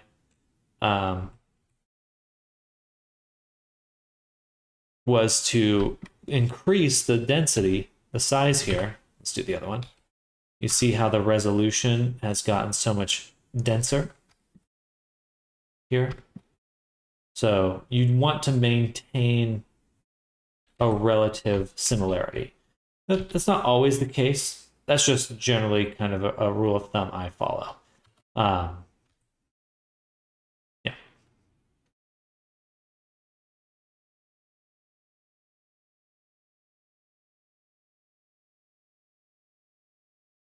But the density of the vertexes is not the same as the texture density.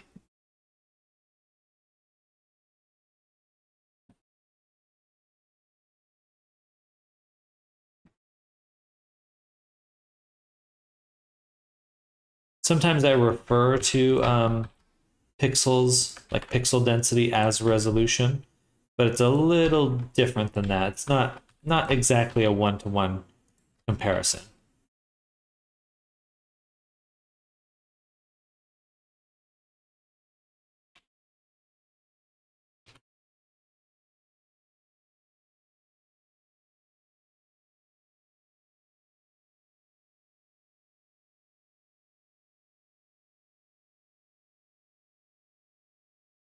I thought you made it that small because it's just black leather, so it didn't need that much detail in the texture. No, they all should be. Again, it's just kind of the relative density. Like this is the leg here, the legging, and it's just a bigger object than the skirt, than the sleeve, and all these other objects. So it generally gets more space. For leather, I usually have to go insanely big because it has pores. The other solution you have a lot of the times, especially with a lot of these nice shaders, is that you can take a texture, a repeating texture, and blend it into your main textures through the shader. and then just shrink that texture way down. So you have a tiling texture, like for fishnets or skin pores or anything that kind of small details that repeats. Small details that repeat.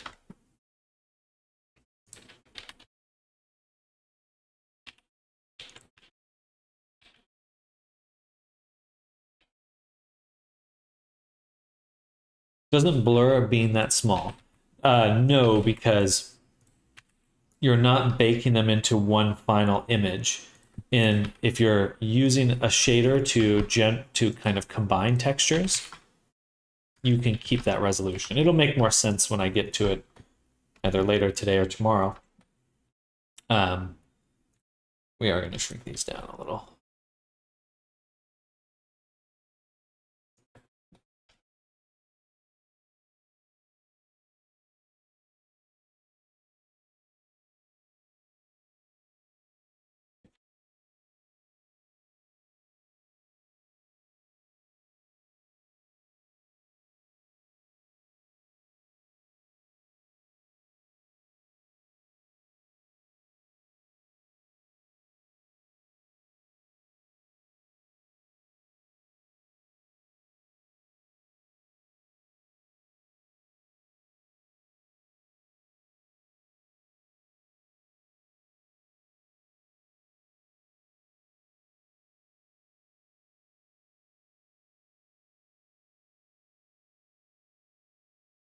This is the top.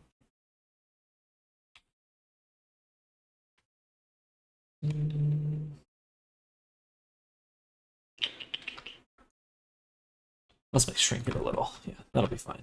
We'll just shrink that a little right there. And then for the jacket, I'm gonna, for the bodysuit, I will move my cursor here and copy the X value, put it onto the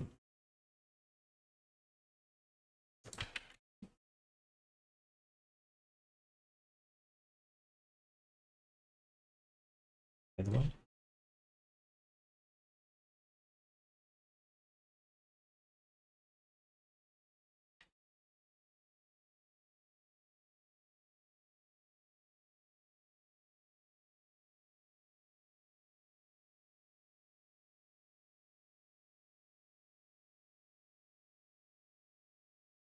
Would be right. 0.5350.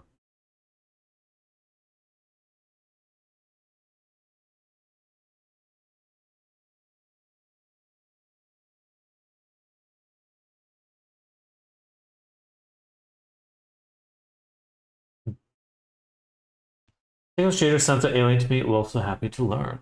It's an interesting. It is interesting. So I think I actually needed to do this minus 0.5 or divided by 2. That's not right. How did I get it to line up so well? I want it to flip on the axis. So 0, when I mirror, is this point. There. I'm assuming 1 would be, 1 is from here all the way over to the other square. That's 1, like that. So if this value, 0.768, is here, then it'd be 0.768 there.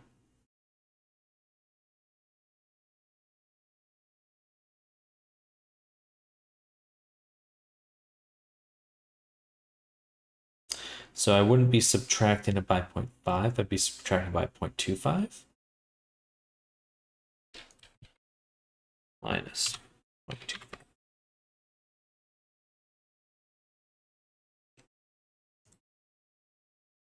Still seems wrong to me. It's much closer, but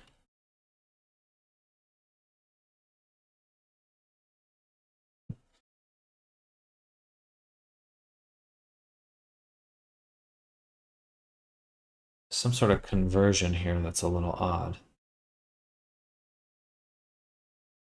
So 0 is here, 1 is here.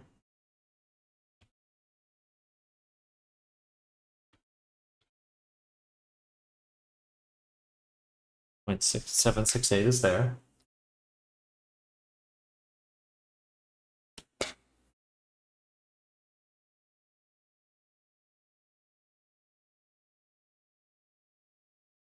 So I think it's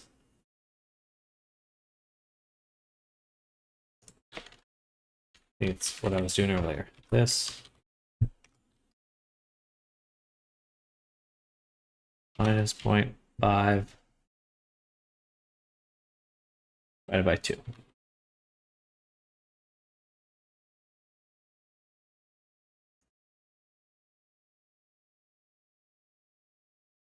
So close.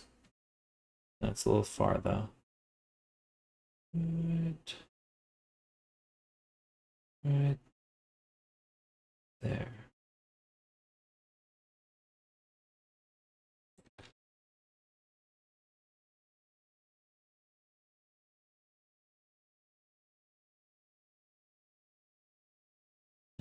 Let me do some calculator stuff really quick.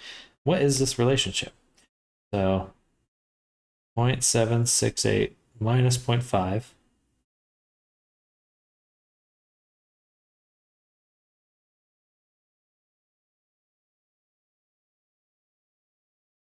times 2.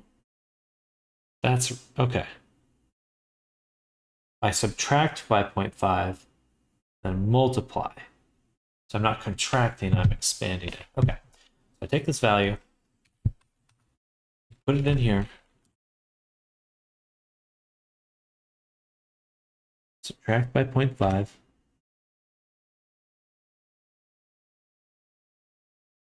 and then I multiply. There we go. Now it's exact. That's stupid.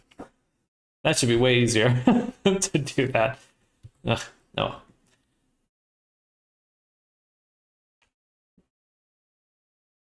All right, so we've got a lot of the big stuff done.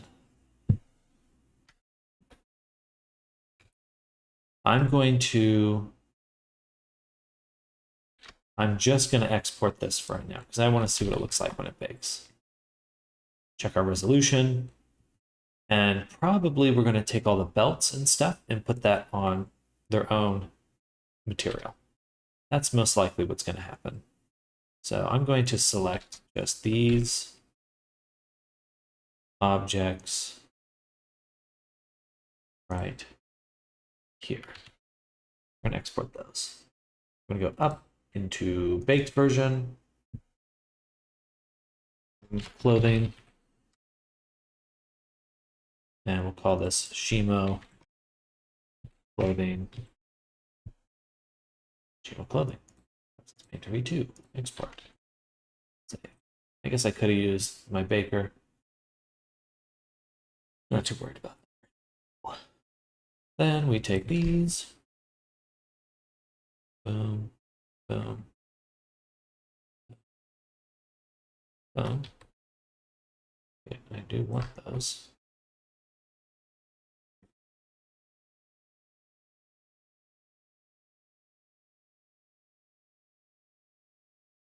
And Shimo clothing. My poly. Now, time for some substance abuse.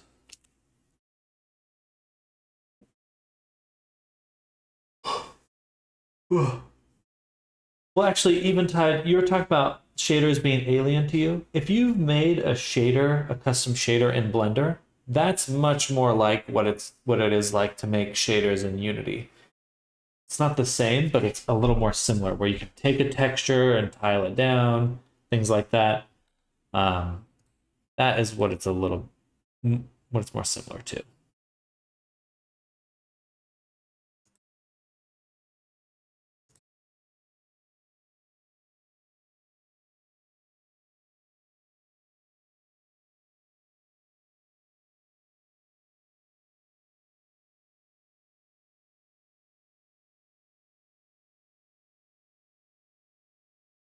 We'll go back up. Substance painter.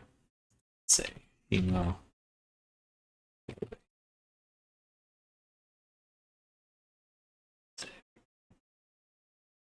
Then we'll go mode, bake. Select that high poly one. Oh, diffusion. No need for a cage right now. Let's see what it looks like. We're getting some splitting here. That's expected. Did I say spitting or splitting?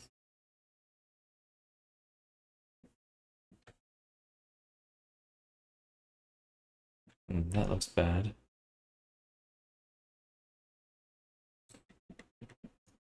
That looks good. Butt crack. Here.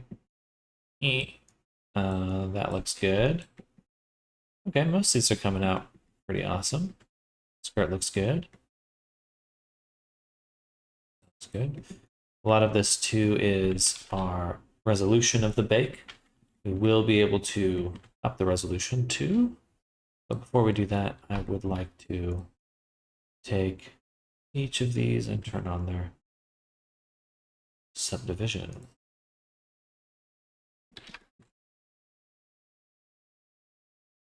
That one I already subdivided. This one I did not.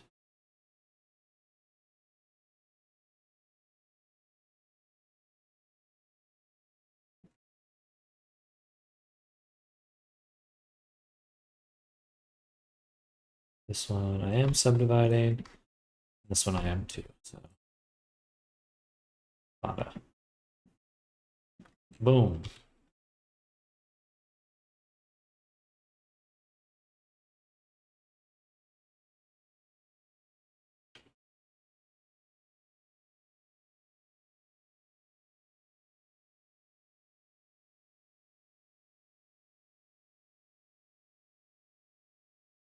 And let's turn up that quality to 4K. What I'm thinking is we'll bake an inside version and an outside version of our jacket.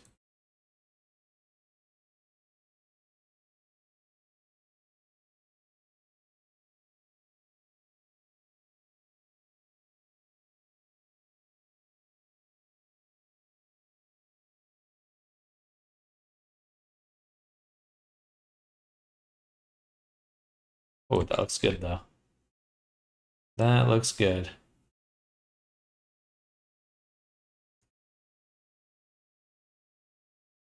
Nice.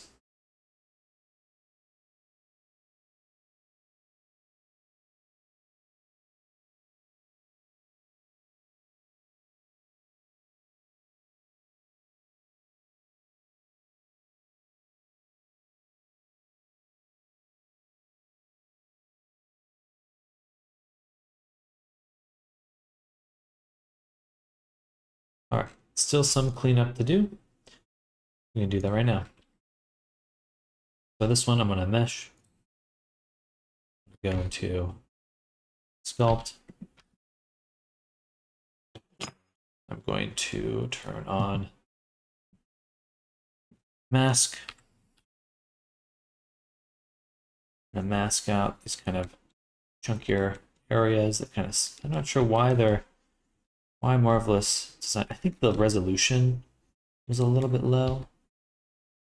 Whatever, but we want to clean it up.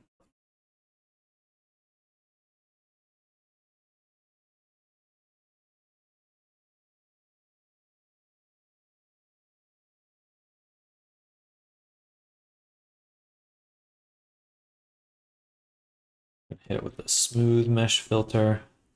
Turn up that strength to 4. Oh, looking much better. What is that? These are poles. Interesting. I don't think we'll be able to pull them out.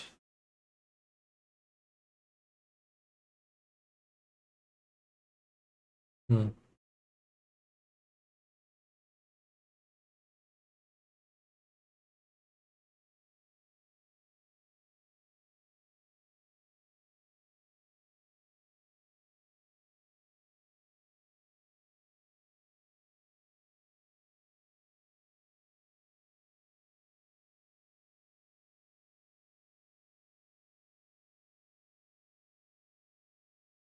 Um, this is cheating, but it's all I can think of. Well, first let's back up a little bit.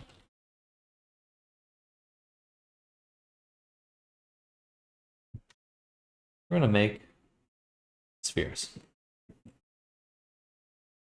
We're going to smooth them.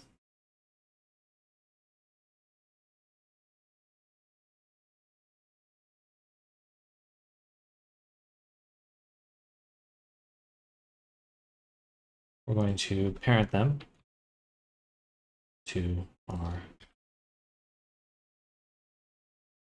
chart here. Right about there. Something like that. And we're going to add a mirror using the mirror main. All right, looks a little ridiculous. But what we can do to this one is actually use a data transfer. And we will make a vertex group for it, data transfer. And we're going to select these spheres here, face corner data, custom normals, nearest face interpolated.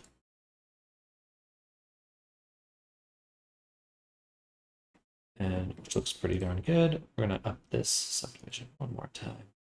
Just ensure that quality. And you can see it looks a little odd. We're going to go into our weight paint.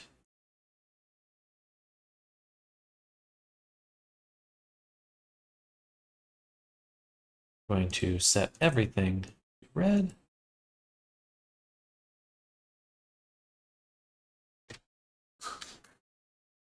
Oh.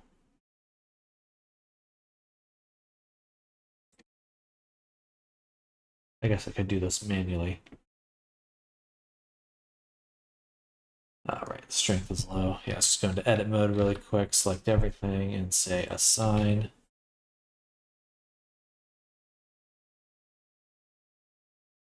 Twitch chat isn't showing on stream for some reason.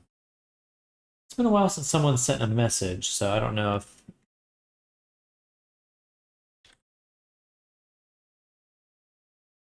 something's happening or not.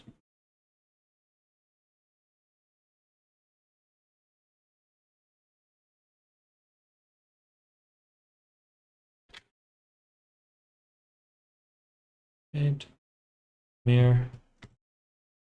And we'll go with 0.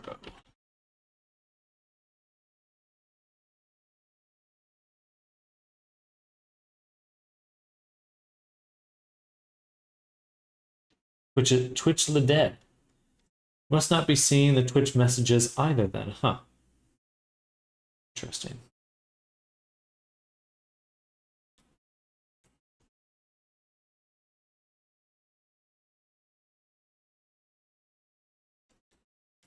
This should be mirroring.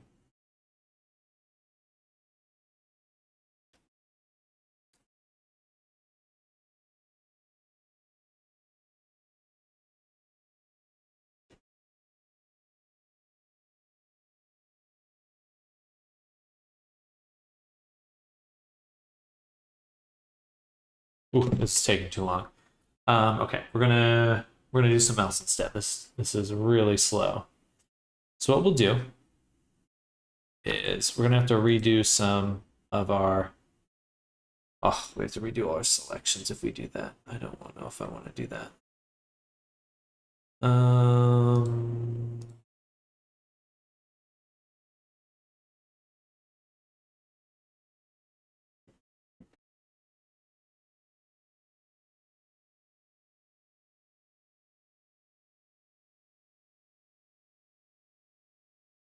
That looks better though. Hello, Project Gold the Hedgehog. Welcome. I think I could do this, speed this up. It is very slow.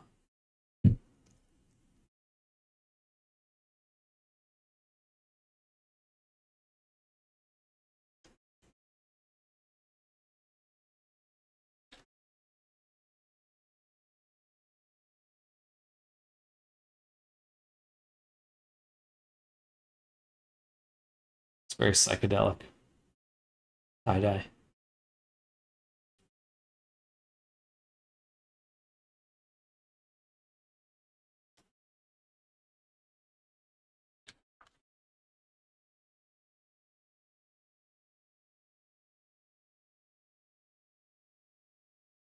All right, good enough. These we're going to leave in the instance items collection because I don't really want to deal with them. And they can just stay hidden for now. But that really smoothed out a lot of the problems we were having. Doop, doop.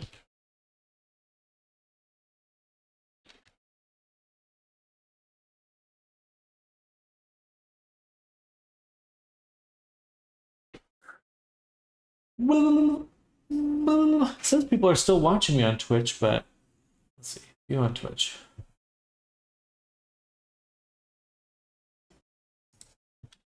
Strange.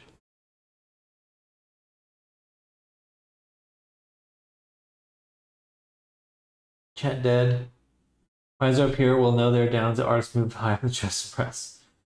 I'm here just lurking. Well, hey there, Hazel. Sorry to. Must be the restream then. Filtering.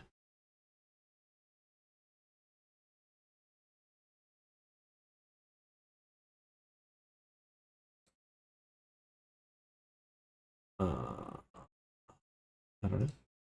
I don't know how to do that without just nuking my chat on accident, so I guess I'll click this. Oh, it says air. Internal air. Well, don't do that.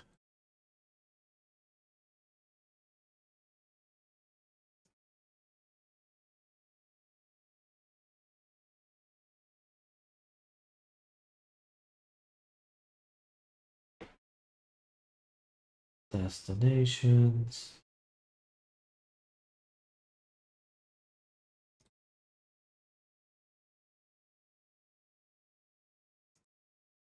Okay, hopefully that fixed it. I did just literally turn it on and off really quick. Hopefully that didn't just like destroy the stream, but that's all I could think to do. We're like cockroaches, nuke us. There we go. Okay, I think we're back.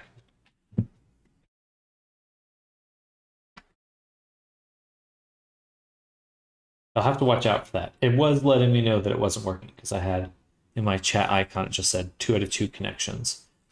So definitely something going wrong. Save.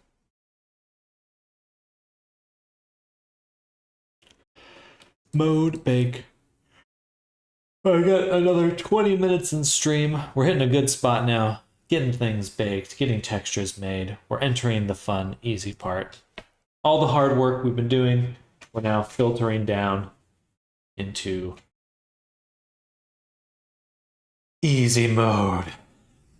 Not necessarily easy, but easier, easy-ish.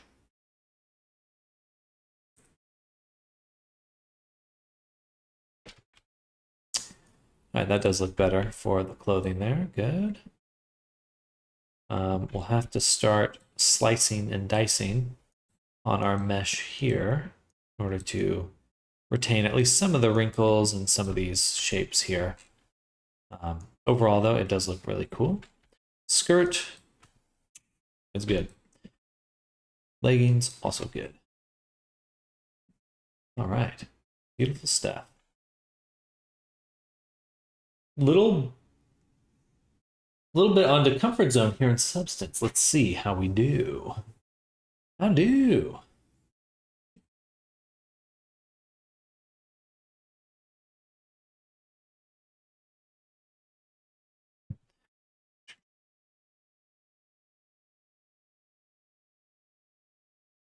Oh wait, I can switch it to 2048 as a preview. Oh yeah, much better. This is actually what we'd see in Unity. I always forget to do that. Crunchy. Okay, we need to close up those gaps. Butt crack. Breast crack. Okay, good stuff. When did you bake the high into that low? It's this menu here. When I'm in this one, This is the high to low menu. So it's not perfect because our low poly mesh for the jacket's still kind of fucked up. And there's still more we need to do to get it fixed.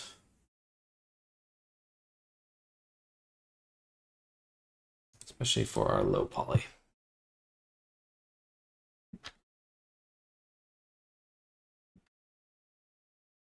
Head out for now. Sounds good, Hazel. We'll be in touch. Definitely enjoy your Friday and enjoy your weekend. Catch you later. Bye. Okay. Thought you did it in Blender through some nice cheating or something. No, I honestly, for a while there, I was really trying to avoid using Substance Painter, but I've kind of thrown in the, so what's the phrase? Thrown in the towel, given up a little bit, and now we're just doing Substance because it gets the job done. Bis später. See you later. Bis später. Bis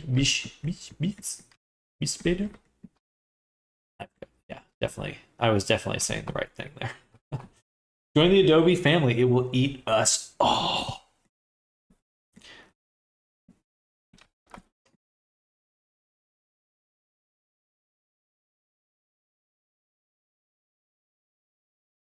I think it's time to apply this and then use a shrink wrap.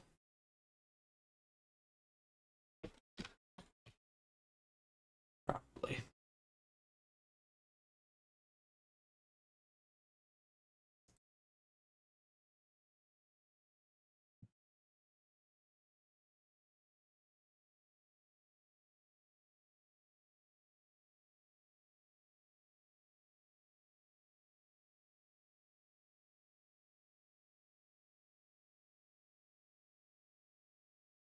Yeah, speaking German, that reminds me of the friend that attempted to make me learn German and make me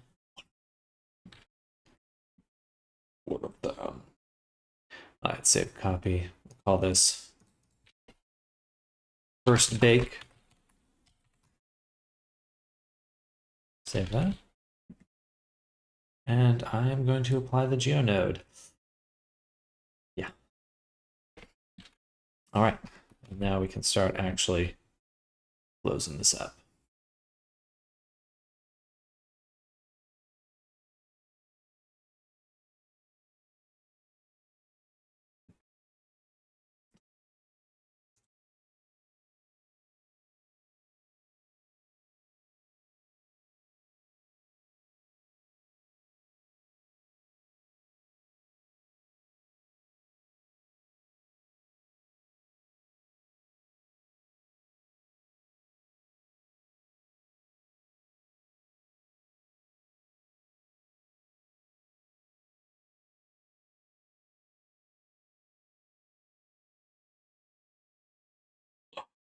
No.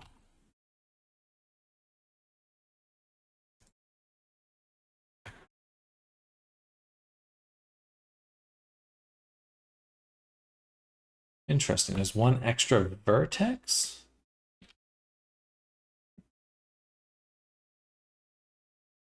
But the same amount of edges. I didn't think that could happen. Ah, of course. I do see how. Because this is still open.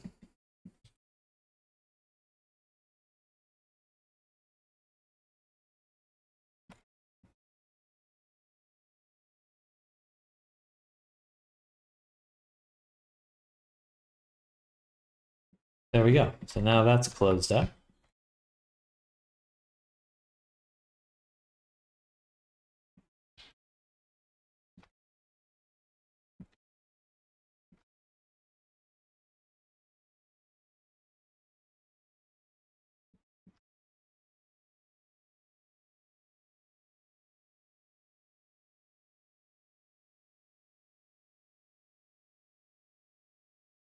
Beautiful.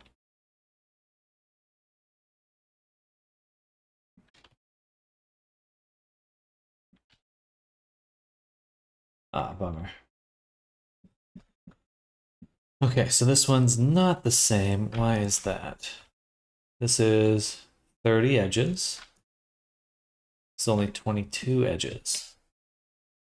I got my Quest 3, by the way. Hey, let's go. It works good, but the bitrate drops and lag spikes a bit from the wireless. Yeah, it does. It is a little more chaotic.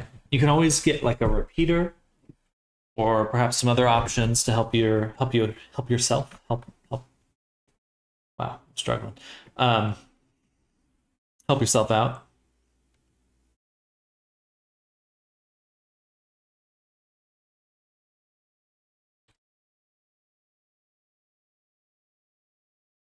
One, two, four. That should be right.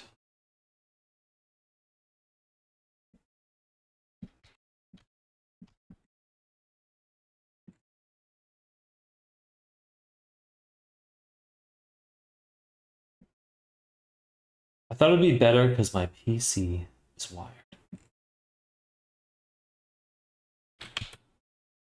Hopefully virtual desktop will make it a little bit better. I do find that it does. I pretty consistently. So I'm hoping you find the same as well.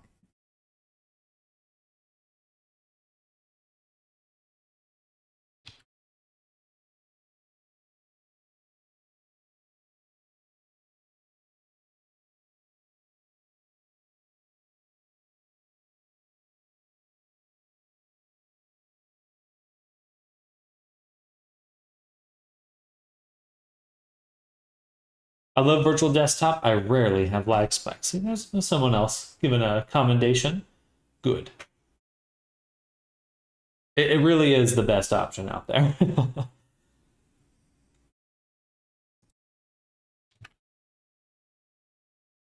I don't know if it should be, but it is. Like, you think that the default, a company that's spending billions and billions of dollars on the metaverse would have a wireless connection that was better than just one single person working on it. You would think. Do you have a bridge between Blender and Substance? How are you re-importing low, high so fast? So a lot of digital work, when you're referencing a mesh, so like in this case, when I have my project configuration, the file, it's always looking for the same file. So if I just save over that same file and then re-import it with Shift Control R, then it's just re-importing. It's looking in the same spot for the same file, and you can re-import it. Export's quick, and Control Shift R in Substance. Exactly. But hello, Lisa. Welcome. We're doing some baking right now. Sorry to sniffle.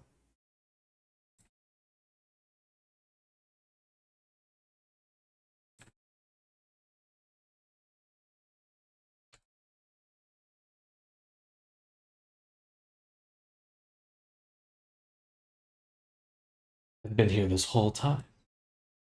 I think Twitch was hiding you from me. Or restream.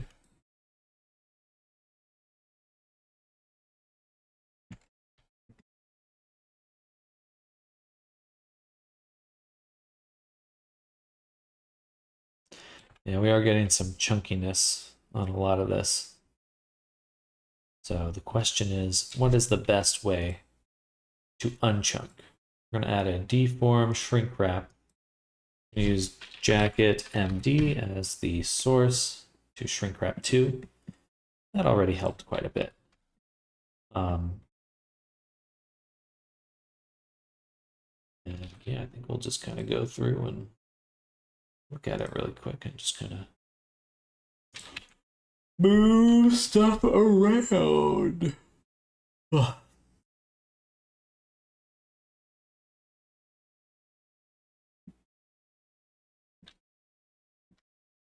As needed.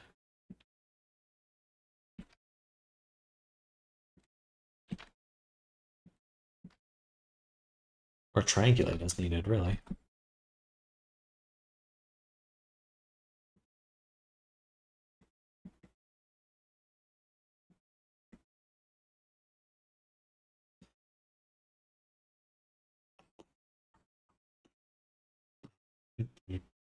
Okay.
Is a plugin? Got it. It's not a plugin.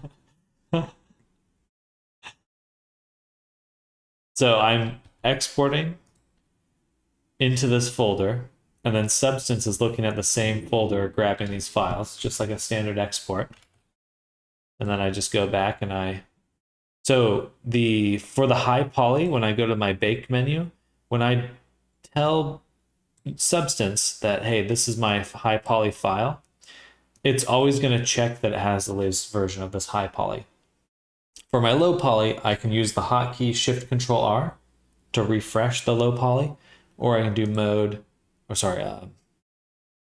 re-import mesh right here. Control Shift R, right there. So that's what I do. But I'm just overwriting the same files. I just always overwrite those ones. Keeps it simple.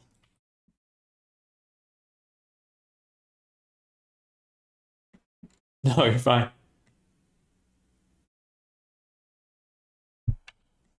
Oh, sorry to yawn. Yeah, I'm just gonna fucking cut it. We'll see how this goes. Whoa. Should project from my view. Why does it want to snap like? There we go.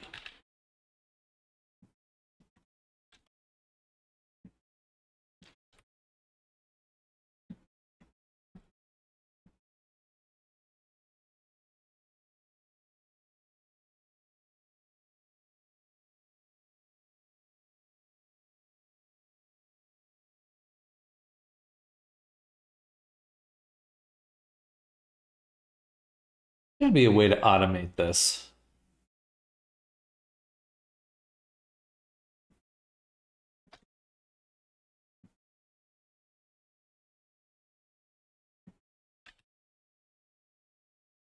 It's gonna have a whole triangle soup at the end of this. Oof,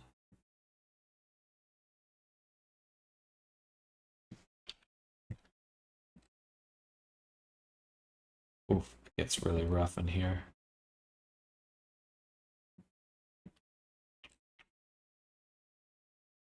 Um, It's okay if it doesn't match all the folds perfectly. That's fine. It doesn't match all the folds. Okay. What's more important is that the texture is evenly spaced.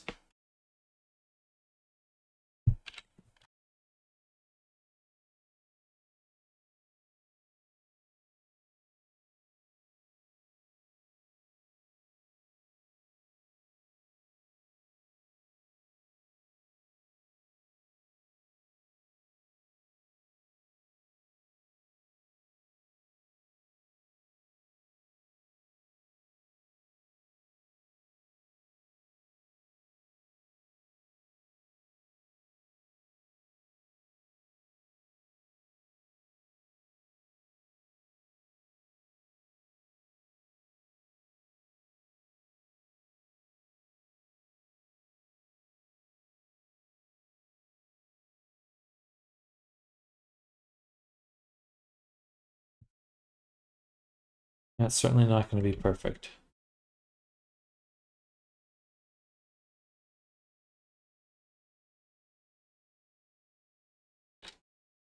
I feel like there should be a way to automate this, but I don't know. Or at least automate the triangulation. The try subdivision really helps the crunchiness here, though. Try subdivision? I don't want to do another subdivision surface. That will tank my performance, but or that'll put me in the very poor category.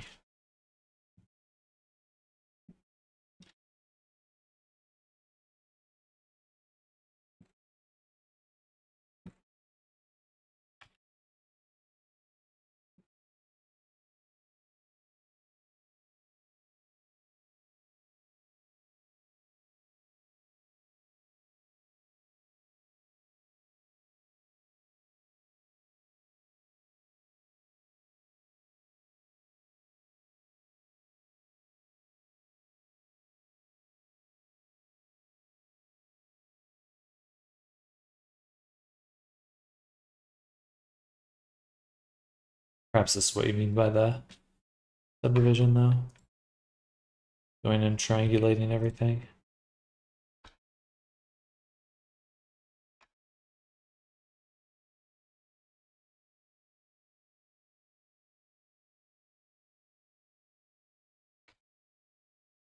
It's better.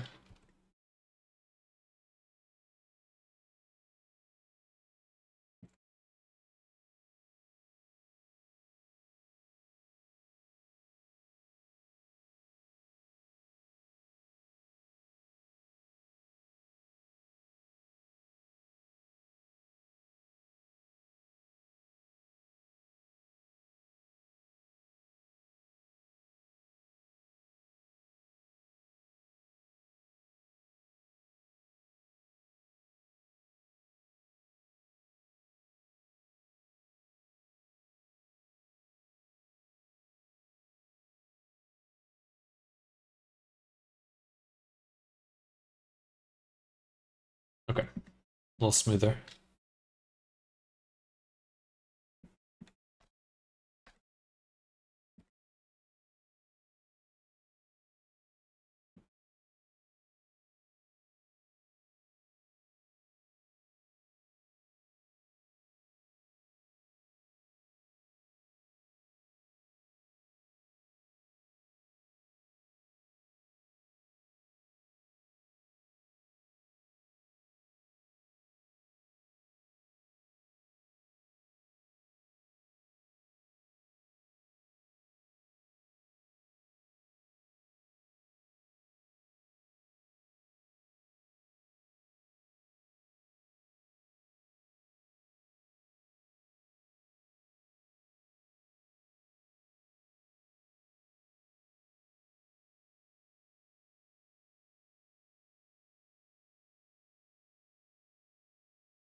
All right, that looks a lot better. Good. Slowly but surely. Let's really turn this off while I'm looking at this.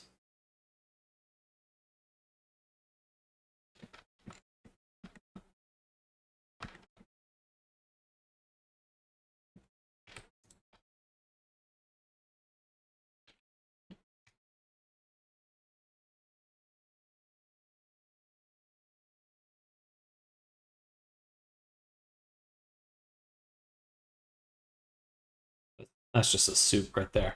I think we'll try to pull it out a little.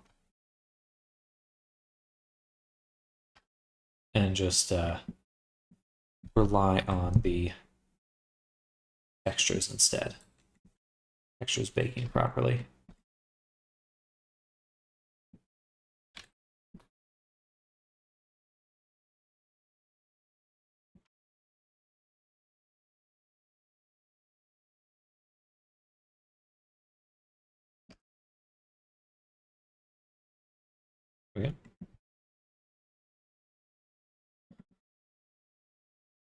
Alrighty then. 5 o'clock already. I think it is time for me to call it. We'll do one more little quick bake. I just want to see. So overriding the low poly here. Boom. Saving. Going back to Painter. Reloading. Reloading it in. Boom. See, it changed a little bit. And then baking again.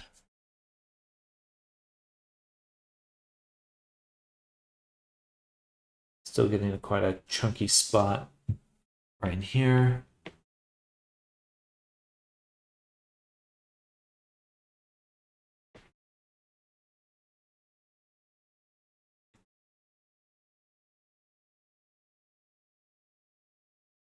There. The elbow here looks really good, honestly. I can still see that. Oh, did I not triangulate it? Well, doesn't matter. I know that it's not. Ah, okay. I see the issue. The issue is that Blender is triangulating stuff for me when I'm looking at it. So I need to know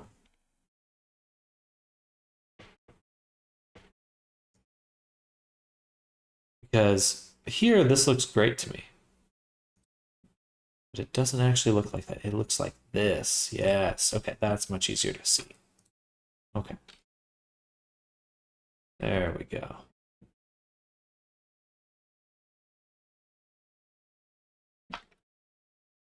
All right. So we're just looking for the really sharp edges now.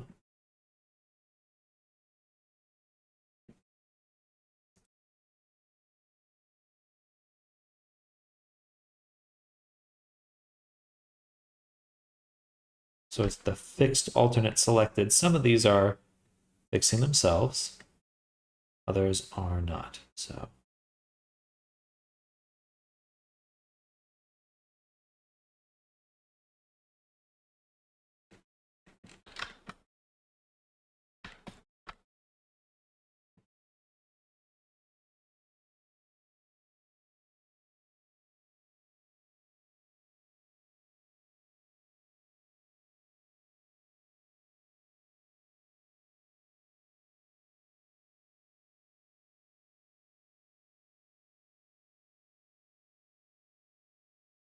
what if you made those faces planar? When you make a face planar, there's still two triangles. So when Substance takes a mesh in, it's triangulating those meshes. It doesn't tell you it is, but that is what it's doing.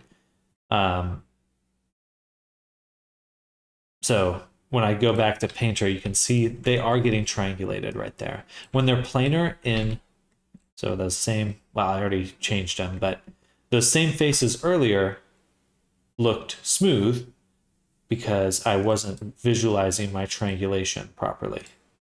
But now that I am, it does make it clear that there is some issues.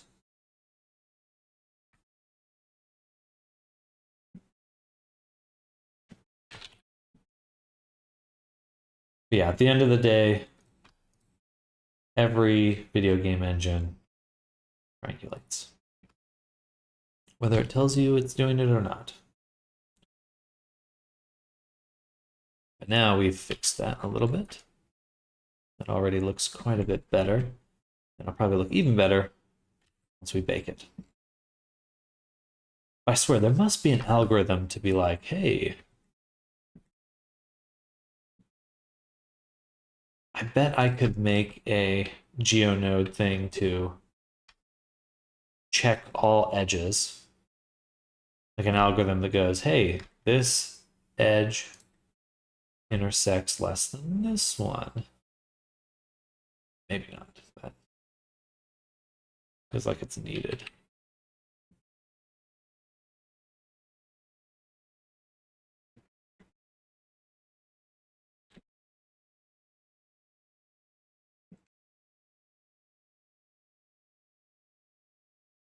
See too many more ridges that are very bad.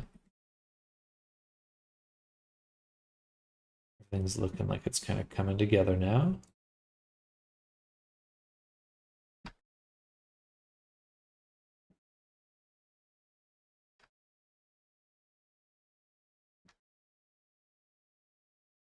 And Substance Painter, they don't tell you this, but it uses the fixed alternate setting. So if you ever export a mesh from Substance Painter and it looks a little odd in Unity, and things are just slightly distorted, very, very slightly distorted, it's probably because you need to export your mesh from Blender into Unity with the fixed alternate triangulation, and then things kind of look perfect. Watching works make me feel like such a turtle. A turtle? Why a turtle?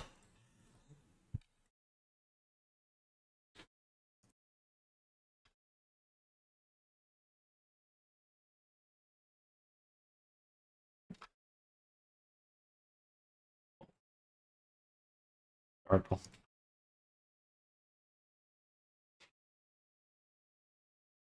I fly in MD, but in everything else. Good damn.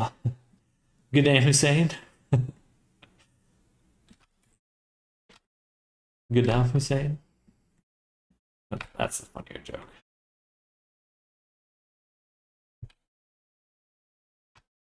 Well, I have been working in Blender for quite a long time now. And it is certainly my preferred tool. If you put me in any other software, you'd see me struggle, that's for sure. I mean, I was struggling in Marvelous earlier. Not struggling, like I'm still just in kind of doing some very basic things, so I don't think I'm like getting crushed by it, but I'm certain if I was to try to do more advanced stuff, I would be in pain.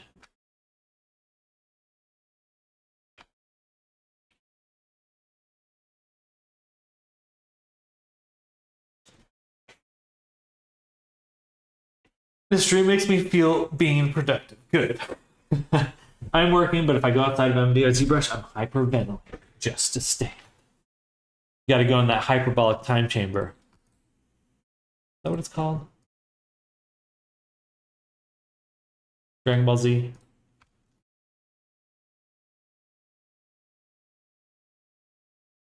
Oh, that looks a lot better now.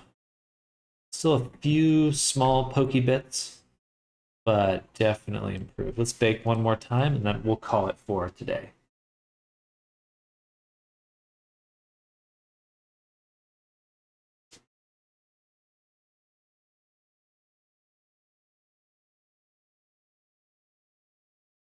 I understand you a bit. I enjoy Substance Painter. I love texturing stuff. Texturing stimulates my ADHD brain, but I also enjoy Blender stuff, especially Retopo, because it's kind of therapeutic for me.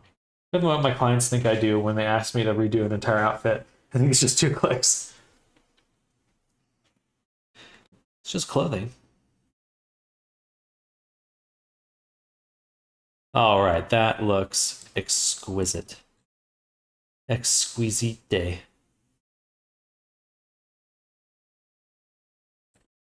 And tomorrow, well, I might work on this a little bit tomorrow, but oh, I still see some chunkiness right there. We could get this. That's more than just triangulating a quad, though. This whole thing needs just a little bit more resolution.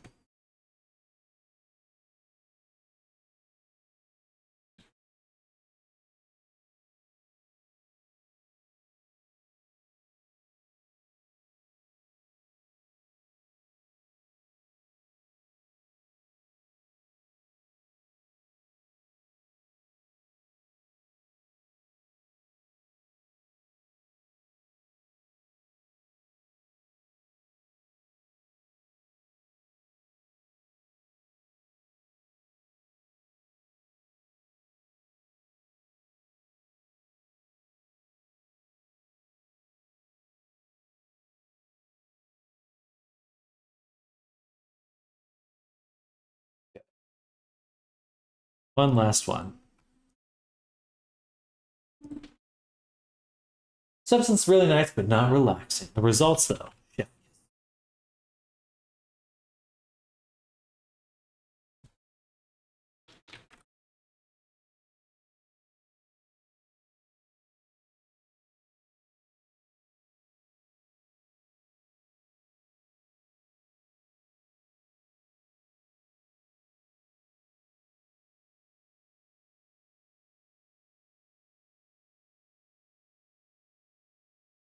I exist in a state of constant panic. Keep noticing more. It's a lot easier to notice in substance when something's wrong than it is in a...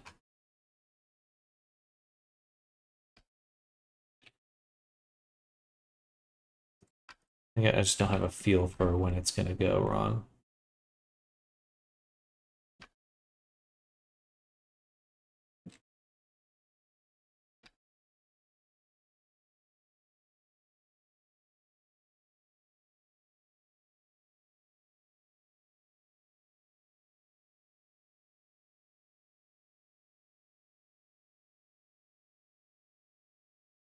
I'm not going to rebake this time, but I just want to see what it's like.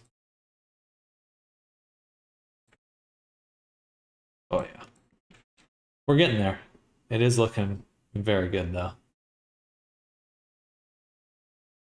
Just a few things to clean up. We're doing good. All right, everyone.